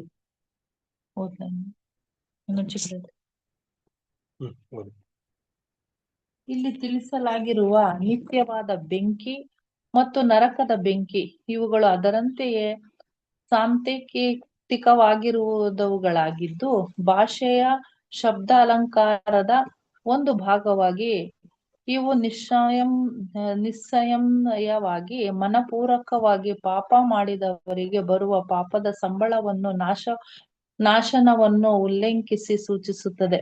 ಅಂದರೆ ಅವರು ಕರ್ತನ ಸಮ್ಮುಖದಲ್ಲಿ ಆತನ ಪರಾಕ್ರಮದ ವೈಭವಕ್ಕೂ ದೂರವಾಗಿ ನಿತ್ಯ ನಾಶನವೆಂಬ ದಂಡನೆಯನ್ನು ಅನುಭವಿಸುವುದು. ಇಲ್ಲಿ ನಾವು ಸತ್ಯವೇದದ ಎಲ್ಲೆಡೆ ಬಳಸಲಾಗಿರುವ ಬೆಂಕಿ ಎಂಬುದು ನಾಶನವನ್ನು ಸೂಚಿಸುವುದು, ಆದರೆ ಯಾತನೆಯನ್ನಲ್ಲ. ಇದನ್ನು ನರಕದ ಬಗ್ಗೆ ಸತ್ಯವೇದವು ಹೇಳುವುದೇನೆಂದರೆ ಎಂಬ ಹೆಸರಿನ ಕರಪತ್ರದಲ್ಲಿ ಸ್ಪಷ್ಟವಾಗಿ ಪ್ರತಿಪಾದಿಸಲಾಗಿದೆ ಎಂಬುದೇ. ಪ್ರೀತಿಯ ಸಹೋದರ ಮತ್ತು ಸಹೋದರರೇ, ಸೊ ನಮ್ಗೆಲ್ಲ ಗೊತ್ತಿರೋ ಪ್ರಕಾರ ಯೇಸು ಕ್ರಿಸ್ತರು ಒಂದು ಸಾಮ್ಯನ ಹೇಳ್ತಾರೆ. ಈಗ ನಿನ್ನಲ್ಲಿ ಪಾಪಕ್ಕೆ ಹೋಗ್ತಾ ಇದಾರೆ, ಆ ಒಂದು ಪಾಪದ ಸ್ವಭಾವದಲ್ಲಿ ನೀನ ಇತ್ತು ಅಂತಂದ್ರೆ ಆ ಪಾಪದ ಮಾರ್ಗಕ್ಕೆ ಹೋಗ್ತಾ ಇದ್ರೆ ನಿನ್ ಕಾಲ್ನ ಕಟ್ ಮಾಡ್ಕೊಬಿಡಿ. ಕೈ ಏನ ಪಾಪ ಮಾಡ್ತಾ ಕೈನ ಕಟ್ ಮಾಡ್ಬಿಡಿ, ಕಣ್ಣ ಪಾಪ ಮಾಡ್ತಾ ಕಣ್ಣ ತೆಗೆದು ಬಿಡಿ ಅಂತ ಅನ್ಬಿಟ್ಟು ಹೇಳ್ತಾರೆ. ಸೊ ಏನಿದ್ರ ಅರ್ಥ ಪ್ರೀತಿಯ ಸಹೋದರ ಮತ್ತು ಸಹೋದರಿಯರೇ? ಸೊ ಲಿಟ್ರರಿ ಆಗಿ ನಾವ್ ಇದನ್ನೆಲ್ಲ ಕಟ್ ಮಾಡ್ಕೊಂಡು ದೇವರಾಜ್ಯದಲ್ಲೂ ಇದೇ ತರ ಇಲ್ದೇ ಇರೋ ತರ ಇರೋದಾ? ಇಲ್ಲ, ಆ ತರ ಅಲ್ಲ ಪ್ರಿಯರೇ. ನೋಡಿ, ನಮ್ಮ ಒಂದು ಕೈ ಪಾಪಕ್ಕೆ ಸೆರಳುವಂತ ಒಂದು ಸಂಗತಿಗೆ ಏನಾದ್ರು ಹೋಗ್ತಿದೆ ಅಂತಂದ್ರೆ ಅದನ್ನ ನಿಷೇಧಿಸ್ಬೇಕು, ಅದನ್ನ ಆದಷ್ಟು ನಾವು ತಡೆಗಟ್ಟಿಸ್ಬೇಕು ಅನ್ಬಿಟ್ಟು ಅರ್ಥ. ಈಗ ಒಂದು ಪಾಪಕ್ಕೆ ನಮ್ಮ ಒಂದು ಕಾಲು ಹೇರಳವಾಗಿ ತೊರೆ ಪಡ್ತಿದ್ರೆ ಆದಷ್ಟು ಅದನ್ನ ಕಟ್ ಆಫ್ ಮಾಡ್ಬೇಕು. ನೋಡೋದ್ರಲ್ಲೂ ಅಷ್ಟೇನೆ, ಇದೆಲ್ಲಾನು ಕಟ್ ಆಫ್ ಮಾಡ್ಕೊಂಡು ನಾವು ಈ ಒಂದು ಪ್ರಾಪಂಚಿಕವಾದಂತ ಒಂದು ಆಸೆ ಆಕಾಂಕ್ಷೆ, ಪ್ರಾಪಂಚಿಕದಲ್ಲಿ ಮನೋರಂಜನೆ ಇವೆಲ್ಲ ಇದೆಯಲ್ಲ, ಇದನ್ನ ಆದಷ್ಟು ನಾವು ಏನ್ ಮಾಡ್ಬೇಕು ಅಂತಂದ್ರೆ ನಿಲ್ಸಿ ಇದ್ರ ಬದಲಾಗಿ ದೇವರ ಒಂದು ಸತ್ಯ, ದೇವರ ಒಂದು ಮಾರ್ಗದಲ್ಲಿ, ದೇವರ ಒಂದು ವಿಶೇಷವಾದಂತ ಒಂದು ಗುಣಗಳಲ್ಲಿ ಹೊಂದುವಂತ ಒಂದು ಸ್ವಭಾವನ ನಾವು ಧರಿಸ್ಕೋಬೇಕು ಪ್ರಿಯ ಸಹೋದರ ಮತ್ತು ಸಹೋದರರ. ಸೊ ನಮ್ಮಲ್ಲಿ ದೇವ್ರು ಏನ್ ಮಾಡಿದ್ದಾರೆ ಅಂತಂದ್ರೆ ಎಲ್ಲಾ ವಿಧವಾದಂತ ರೀತಿಯಲ್ಲಿ ಅವಕಾಶನ ನಮ್ಗೆ ಕೊಟ್ಬಿಟ್ಟಿದ್ದಾರೆ. ಸೊ ನಮ್ಗೆ ಯಾವುದೇ ತರ ಒಂದು ರೆಸ್ಟ್ರಿಕ್ಷನ್ಸ್ ಆಗ್ಲಿ ಏನು ಇಲ್ಲ. ಪಾಪ ಮಾಡೋನ್ ಪಾಪ ಮಾಡ್ತಾ ಇರ್ಲಿ, ನೀತಿವಂತನಾಗ್ಲಿ. ಯಾಕೆಂದ್ರೆ ಇದು ಕಡೆ ಕಾಲ, ಅಂತ್ಯ ಕಾಲದಲ್ಲಿ ಈ ಒಂದು ಅವಕಾಶ ಹೆಚ್ಚಾಗಿದೆ ಪ್ರಿಯ ಸಹೋದರ ಮತ್ತು ಸಹೋದರರೇ. ಪಾಪ ಮಾಡೋನು ರಕ್ಷಣೆನ ಕಳ್ಕೊತಾನೆ. ಆ ಆ ಪರಿಶುದ್ಧನಾಗವನು ಏನಾಗ್ತಾನೆ ಅಂತಂದ್ರೆ ರಕ್ಷಣೆನ ಹೊಂದ್ಕೊತಾನೆ ಪ್ರಿಯರೇ. ರಕ್ಷಣೆ ಒಂದು ಚಿಕ್ಕ ಹಿಂಡಲ್ಲಿ ಅವನು ಕೂಡ ಒಬ್ಬರಾಗಿ ಎಲ್ರಿಗೂ ಕೂಡ ಮಾರ್ಗನ ತೋರಿಸುವಂತ ಒಂದು ಸ್ವಭಾವನ ಧರಿಸ್ಕೋತಾರೆ. ಅಂದ್ರೆ ಮುಂದೆ ಬರುವಂತ ದಿನದಲ್ಲಿ ಅವ್ರೊಬ್ರೇ ರಕ್ಷಣೆ ಅನ್ನೋದಲ್ಲ ರೀ, 1000 ವರ್ಷದಲ್ಲಿ ಎಷ್ಟೋ ಜನರಿಗೆ ಎಲ್ರಿಗೂ ಕೂಡ ಒಂದು ಮಾರ್ಗನ ಸೂಚಿಸುವಂತ ಒಂದು ಸ್ವಭಾವನ ಅವರಲ್ಲಿ ಇರ್ತದೆ. ಆಗಿರೋದ್ರಿಂದ ನಾವು ಕೂಡ ಈ ಒಂದು ಸರಳತೆ ಮತ್ತೆ ಈ ಒಂದು ಒಂದು ವಿಶೇಷವಾದಂತ ಗುಣಗಳು, ಈ ಒಂದು ಪಾಪನ ತೆಸುವಂತ ಒಂದು ಸ್ವಭಾವಗಳನ್ನ ನಾವು ಬಿಟ್ಟು ಈ ಒಂದು ಭೂ ಸಂಬಂಧದಲ್ಲಿ ನಾವಿರೋದ್ರಿಂದ ಇದ್ರಲ್ಲಿರುವಂತ ಭೂ ಸಂಬಂಧಿಕವಾದಂತ ಒಂದು ಸಂಗತಿಗಳನ್ನ ತ್ಯಜಿಸಿ ಆತ್ಮಿಕವಾದಂತಹ ಸಂಗತಿನ ಸಂತೋಷದಿಂದ ತೃಪ್ತಿಯಿಂದ ನಿತ್ಯ ಜೀವಕ್ಕೆ ನಾನು ಸೇರ್ತೀನಿ ಅನ್ನೋ ಒಂದು ಮನೋಭಾವದಲ್ಲಿ ನಾವು ದೇವರಾಜ್ಯದಲ್ಲಿ ಹೋಗೋದಕ್ಕೆ ಇಚ್ಛಿಸ್ಬೇಕು ಪ್ರಿಯ ಸಹೋದರ ಮತ್ತು ಸಹೋದರರೇ. ಸೊ ಅದಾದ್ಮೇಲೆ ಈಗ ಪಾಪ ಮಾಡೋಂತ ಕೈನ ಕಾಲನ್ನ ಕತ್ತರಿಸ್ಬಿಟ್ಟು ಬೆಂಕಿಗೆ ಹಾಕ್ಬಿಡು ಅಂತ ಅನ್ಬಿಟ್ಟು ಹೇಳ್ತಿದ್ರು. ಏನಿದು ಬೆಂಕಿ?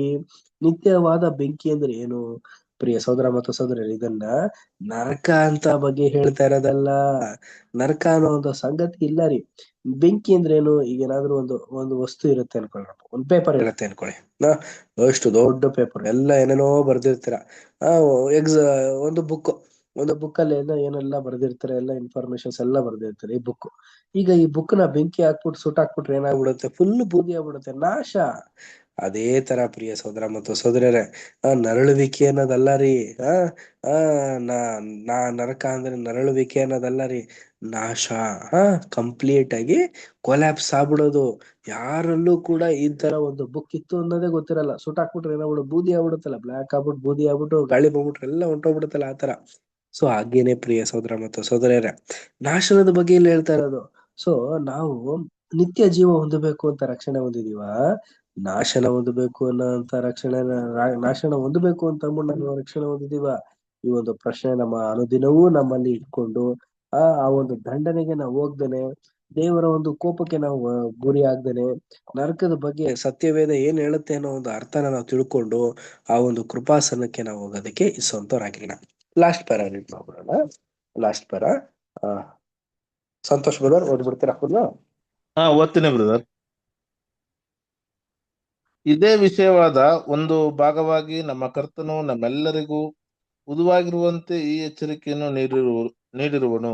ಈ ಚಿಕ್ಕವರಲ್ಲಿ ಅಂದರೆ ಕರ್ತನಿಗೆ ಸೇರಿದ ಈ ದೀನರಲ್ಲಿ ಒಬ್ಬನಾದರೂ ತಾತ್ಸಾರ ಮಾಡಬಾರದು. ನೋಡಿರಿ, ಲೋಕದ ದೃಷ್ಟಿಯಿಂದ ನೋಡಿದ ಹಾಗೆ ಇವರು ದೀನತೆಯುಳ್ಳವರಾಗಿ ಯಾವ ಮಹತ್ವವೂ ಇಲ್ಲದವರಂತೆ ಕಾಣಬಹುದು. ಆದರೆ ಇವರು ದೇವರ ಸ್ನೇಹಿತರು, ಇವರು ದೇವರ ಮಕ್ಕಳು, ದೇವರು ಇವರನ್ನು ಪರಿಪಾಲಿಸುತ್ತಿರುವನು.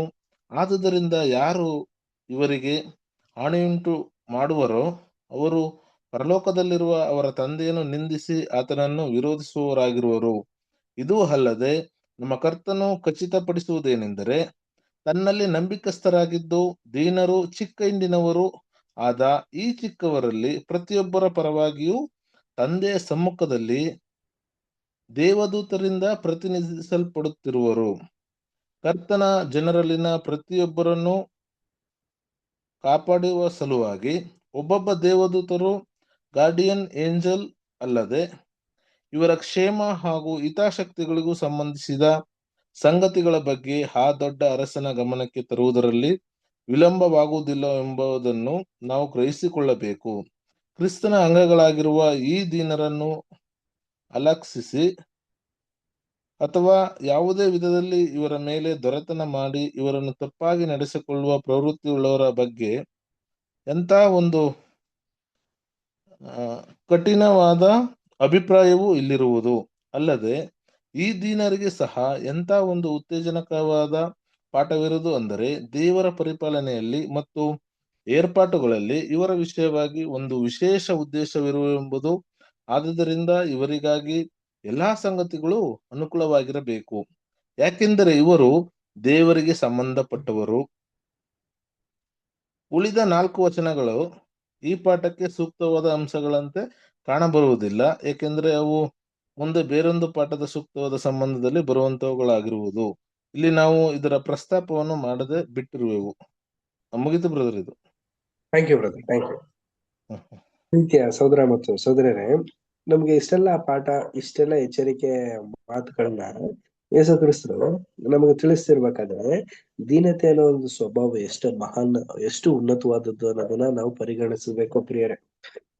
ಅದು ಅಲ್ಲಂತಾನೆ ನಮ್ಗೆ ಈ ಒಂದು ಗುಣಗಳನ್ನ ಹೊಂದಿ ಇದ್ರ ಪ್ರಕಾರ ನಡೆಯೋದಕ್ಕೋಸ್ಕರ ನಮ್ಗೆ ಸಹಾಯಕವಾಗಿ ಪವಿತ್ರಾತ್ಮನ ದೇವರು ಕೊಟ್ಟಿದ್ದಾರೆ. ಅದು ಅಲ್ದಂತಾನೆ ಪ್ರೀತಿಯ ಸೋದರ ಮತ್ತು ಸೋದರ, ಅದು ಒಂದು ಶಕ್ತಿಯಾಗಿ ನಮ್ಮ ಸಂಗಡ ಇದ್ಕೊಂಡು ಸಾಲದು ಅಂತ ಗಾರ್ಡಿಯನ್ ಏಂಜಲ್ ಅಂದ್ರೆ ದೂತರನ್ನು ಕೂಡ ದೇವರು ನಮ್ಗೆ ಕೊಟ್ಟಿದ್ದಾರೆ ಪ್ರಿಯ ಸೋದರ ಮತ್ತು ಸೋದರರೇ. ಸೊ ನಮ್ನ ಎಲ್ಲಾ ವಿಧವಾದಂತ ರೀತಿಯಲ್ಲಿ ಅಬ್ಸರ್ವೇಷನ್ ಮಾಡೋದಕ್ಕೆ ಒಬ್ರು ಇದಾರೆ. ಸೊ ನಾವ್ ಥಿಂಕ್ ಮಾಡ್ತೇವೆ ನಮ್ಮಲ್ಲಿ ಏನೇ ಮಾಡಿದ್ರು ಏನು ಕೂಡ ಯಾರಿಗೂ ಗೊತ್ತಾಗಲ್ಲ ಅಂತ. ಇಲ್ಲ ರೀ, ಎಲ್ಲಾ ವಿಧವಾದಲ್ಲೂ ಕೂಡ ನಮ್ಗೆ ದೇವರು ಸಂರಕ್ಷಿಸೋದಕ್ಕೋಸ್ಕರ ನಮ್ಗೊಂದು ದೂತನ್ನ ದೇವರು ಅನುಗ್ರಹಿಸಿದ್ದಾರೆ. ಹಾಗಿರ್ಬೇಕಾದ್ರೆ ಇಷ್ಟೆಲ್ಲ ಇಷ್ಟೆಲ್ಲ ಒಂದು ಅವಕಾಶ, ಇಷ್ಟೆಲ್ಲ ಒಂದು ಸೆಕ್ಯೂರಿಟಿ, ಇಷ್ಟೆಲ್ಲ ಅಂಶಗಳನ್ನ ದೇವರು ನಮ್ಗಾಗಿ ನೀಡಿದ್ರೆ ಯಾಕಂದ್ರೆ ಚಿಕ್ಕ ಹಿಂಡಲ್ಲಿ ನಾವು ನೀವು ಕೂಡ ಒಬ್ಬ ಆ ಒಂದು ಸ್ಥಳದಲ್ಲಿ ನಾವೆಲ್ಲರೂ ಕೂಡ ಐಕ್ಯತೆಯಿಂದ ಸೇರಿ ದೇವರನ್ನ ಘನಪಡಿಸ್ಬೇಕು ಅನ್ನೋ ಒಂದು ವಿಚಾರನೇ ಇಲ್ಲಿ ನಮ್ಗೆ ಮೂಲ ಪಾಠವಾಗಿ ನಮಗೆ ತಿಳಿಸ್ತಾ ಇರೋದು. ಸೊ ಇಷ್ಟೆಲ್ಲ ಅಂಶನ ನಮಗೆ ದೇವರು ತಿಳಿಸಿರ್ಬೇಕು. ಈ ಒಂದು ಕಾಂಟೆಕ್ಸ್ಟ್ ಅಲ್ಲೂ ಕೂಡ ಯಾವ ಒಂದು ಕಾಂಟೆಕ್ಸ್ಟ್, ಸೋದರ ಮತ್ತು ಸೋದರರೇ, ಒಂದು ವಾಕ್ಯನ ಓದ್ಬಿಡಿ. ಲೂಕ 9ನೇ ಅಧ್ಯಾಯ 43-50 ವಚನ. ಲೂಕ 9ನೇ ಅಧ್ಯಾಯ 43-50.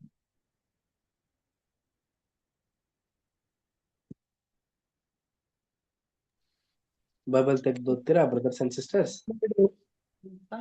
ಲೂಕ 9ನೇ ಅಧ್ಯಾಯ 43-50. ಆಗ 12 ವರ್ಷದಿಂದ ರಕ್ತಕುಸುಮ ರೋಗಿಯಾಗಿದ್ದ ಒಬ್ಬ ಹೆಂಗಸು ಬಂದಳು. 9ನೇ ಅಧ್ಯಾಯ 43ನೇ ವಚನ ಸಿಸ್ಟರ್. ಸಾರಿ. ಅವನ ತಂದೆ ಕೈಗೆ ಕೊಟ್ಟನು. ಅದನ್ನು ನೋಡಿ ಎಲ್ಲರೂ ದೇವರ ಮಹತ್ವಕ್ಕೆ ಬೆರಗಾದರು. ಇದಲ್ವಾ ಬ್ರದರ್? ಆ ಯೇಸು ಆ ದೆವ್ವವನ್ನು ಗದರಿಸಿ ಆ ಹುಡುಗನಿಗೆ ವಾಸೆ ಮಾಡಿ ಅವನ ತಂದೆ ಕೈಗೆ ಕೊಟ್ಟನು. ಅದನ್ನು ನೋಡಿ ಎಲ್ಲರೂ ದೇವರ ಮಹತ್ವಕ್ಕೆ ಬೆರಗಾದರು. ಯೇಸು ಮಾಡಿದ ಎಲ್ಲಾ ಕಾರ್ಯಗಳಿಗೆ ಎಲ್ಲರೂ ಆಶ್ಚರ್ಯ ಪಡುತ್ತಿರಲಾಗಿ ಆತನು ತನ್ನ ಶಿಷ್ಯರಿಗೆ, ನೀವಂತೂ ಈ ಮಾತುಗಳನ್ನು ನಿಮ್ಮ ಮನಸ್ಸಿನಲ್ಲಿ ಇಟ್ಟುಕೊಳ್ಳಿರಿ.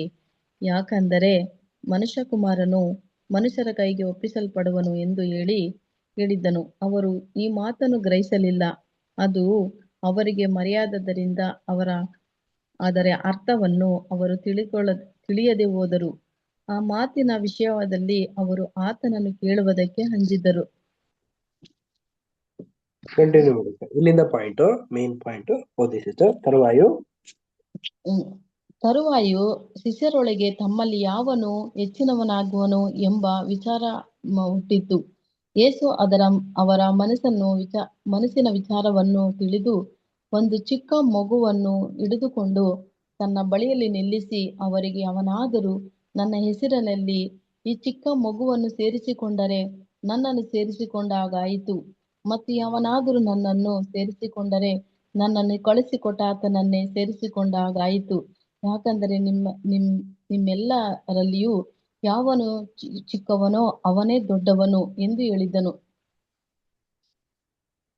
ಅದಕ್ಕೆ ಯೋಹಾನನು, ಗುರುವೇ, ಯಾವನು ಒಬ್ಬನು ನಿನ್ನ ಹೆಸರನ್ನು ಹೇಳಿ ದೆವ್ವ ಬಿಡಿಸುವುದನ್ನು ನಾವು ಕಂಡು ಅವನಿಗೆ ನಮಗೆ ಸೇರಿದವನಲ್ಲವಾದ್ದರಿಂದ ಅವನಿಗೆ ಅಡ್ಡಿ ಮಾಡಿದ್ದೆವು ಅನ್ನಲು, ಯೇಸು ಅವನಿಗೆ, ಅಡ್ಡಿ ಮಾಡಬೇಡಿರಿ, ನಿಮ್ಮನ್ನು ಎದುರಿಸಿದವನು ನಿಮ್ಮ ಪಕ್ಷದವನೇ ಎಂದು ಹೇಳಿದ್ದನು. ಪ್ರಿಯ ಸಹೋದರ ಮತ್ತು ಸಹೋದರರೇ, ಸೊ ನಾವು ಇದನ್ನ ನೋಡಿರುವಂತ ಒಂದು ಪಾಠದಲ್ಲಿ ಮೇಲಿಂದ ಮತ್ತೆ ಕೆಳಗಡೆ ಅಂಶದ ಬಗ್ಗೆ ನಾವು ಡಿಸ್ಕಷನ್ ಮಾಡಿಲ್ಲ. ಇಲ್ಲಿ ನಾವು ಡಿಸ್ಕಷನ್ ಮಾಡಿದ್ರೆ ಯಾವೊಂದು ಅಂತಂದ್ರೆ, ನಮ್ಮ ಚಿಕ್ಕವನು ಮತ್ತೆ ದೊಡ್ಡವನು ಅಂತ ಅಂದ್ಬಿಟ್ಟು ಒಂದು ಭೇದ ಭಾವನ ಶಿಷ್ಯಂದಿರಲ್ಲಿ ಇತ್ತಲ್ಲ, ಈ ಒಂದು ಸ್ವಭಾವನ ಮಾತ್ರ ನಾವು ಡಿಸ್ಕಷನ್ ಮಾಡಿದ್ವಿ ಪ್ರಿಯ ಸಹೋದರ ಮತ್ತು ಸಹೋದರರೇ. ಸೊ ಈ ಒಂದು ಪಾಠ ನಮ್ಗೆ ಸ್ಪಷ್ಟೀಕರಣ ಏನ್ ಕೊಡ್ತಾ ಇದೆ ಅಂತಂದ್ರೆ, ನಮ್ಮಲ್ಲಿ ಮುಖ್ಯವಾಗಿ ಸರಳತೆ, ಮತ್ತೆ ದೇವರಲ್ಲಿ ತಗ್ಗಿಸ್ಕೊಳ್ಳುವಂತ ಒಂದು ಸ್ವಭಾವ, ಮತ್ತೆ ನಮ್ಗೆ ಅನುದಿನವೂ ಅಡೆತರಣೆ, ಶೋಧನೆ, ಪರೀಕ್ಷೆಗಳು ಇವೆಲ್ಲ ಕೂಡ ಬಂದರೂ ಕೂಡ ನಾವ್ ಹಿಂಜರಿದೆ ದೇವರ ವಾಕ್ಯದಲ್ಲಿ ದೃಢವಾಗಿ ಇದ್ಕೊಂಡು ನಾವು ನಡ್ಕೊಂಡು ಹೋಗ್ಬೇಕು ಅಂದ್ಬಿಟ್ಟು ಯೇಸು ಕ್ರಿಸ್ತ ನಮ್ಗೆ ತಿಳಿಸ್ತಾ ಇದ್ದಾರೆ.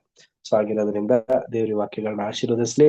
ಈ ಒಂದು ಪಾಯಿಂಟ್ ಗಳನ್ನೆಲ್ಲ ನಾವು ಮೆಡಿಟೇಟ್ ಮಾಡ್ಕೊಂಡು ಆದಷ್ಟು ನಮ್ಮ ಒಂದು ಜೀವನದಲ್ಲಿ ಅಳವಡಿಸ್ಕೊಂಡು ದೇವರ ಆತ್ಮ ಪ್ರಕಾರ ನಾವು ನಡೆಯುತ್ತಾರೆ. Thank you brothers and sisters. ಕೊನೆಯದಾಗಿ ಒಂದು ಪ್ರಾರ್ಥನೆ ಮಾಡಿ ಒಂದು ಕೂಟ ನಾವು ಅಂತ್ಯ ಮಾಡೋಣ. ಕೊನೆಯ ಪ್ರಾರ್ಥನೆಯನ್ನ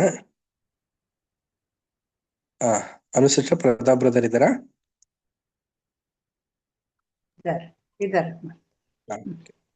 ಪ್ರತಾಪ್ ಬ್ರದರ್ ಪ್ರೇಯರ್ ಮಾಡಿ. ಪ್ರಾರ್ಥನೆ ಮಾಡೋಣ. ಸದಮಲ ನೆನೆಸಿಕೊಂಡು ಶಾಶ್ವತ ನಿವಾಸದಲ್ಲಿರುವ ನಮ್ಮ ತಂದೆ, ನಿನಗೆ ಸ್ತೋತ್ರವಾಗಲಿ. ಇಲ್ಲಿ ಚಿಕ್ಕ ಹಿಂಡಾಗಿ ನಮ್ಮನ್ನು ಸೇರಿಸಿ ನಿನ್ನ ವಾಕ್ಯಗಳನ್ನು ಕೇಳುವಂತಹ ಅವಕಾಶಗಳನ್ನು ಕೊಟ್ಟಿದ್ದಕ್ಕಾಗಿ ನಿನಗೆ ಅನಂತ ಸ್ತೋತ್ರವನ್ನು ಸಲ್ಲಿಸುವವರಾಗಿದ್ದೇವೆ ಸ್ವಾಮಿ. ನಮ್ಮ ಈವರೆಗಿನ ನಿನ್ನ ವಾಕ್ಯ ಸಂದೇಶವನ್ನು ನೀಡಿದ ನಿನ್ನ ಪ್ರಿಯ ಸೇವಕರನ್ನ ಆಶೀರ್ವದಿಸು. ಅವರಿಗೆ ಇನ್ನೂ ಹೆಚ್ಚಾದ ಜ್ಞಾನವನ್ನ ಕೊಟ್ಟು ನಡೆಸು. ನಿನ್ನ ವಾಕ್ಯಕ್ಕಾಗಿ ಕೂಡಿ ಬಂದಿರುವ ಎಲ್ಲರನ್ನ ಆಶೀರ್ವದಿಸು. ಈ ನಿನ್ನ ವಾಕ್ಯಗಳನ್ನು ಕೇಳಿ ಅದರಂತೆ ನಡೆದುಕೊಳ್ಳಲು ನಿನ್ನ ಪವಿತ್ರಾತ್ಮನ ಸಹಾಯವನ್ನು ನೀಡಬೇಕಾಗಿ ಪ್ರಾರ್ಥಿಸುತ್ತೇನೆ. ಈ ಪ್ರಾರ್ಥನೆಯನ್ನು ನಿಮ್ಮ ಒಬ್ಬನೇ ಮಗನು ನಮ್ಮ ರಕ್ಷಕನೂ ಆದ ಈ ಕ್ರಿಸ್ತೇಸುವಿನ ನಾಮದಲ್ಲಿ ಬೇಡಿ ಹೊಂದಿದ್ದೇವೆ ತಂದೆಯೇ. Amen. Amen. Thank you brother. Thank you sisters. ಎಲ್ಲಾ ಬ್ರದರ್ಸ್ ಅಂಡ್ ಸಿಸ್ಟರ್ಸ್ ನಮಸ್ತೆ ಆಲ್ ಬ್ರದರ್ಸ್ ಅಂಡ್ ಸಿಸ್ಟರ್ಸ್. ನಮಸ್ತೆ ಬ್ರದರ್. ಎಲ್ಲ ಬ್ರದರ್ ಸಿಸ್ಟರ್ಗೆ ನಮಸ್ತೆ. Good night.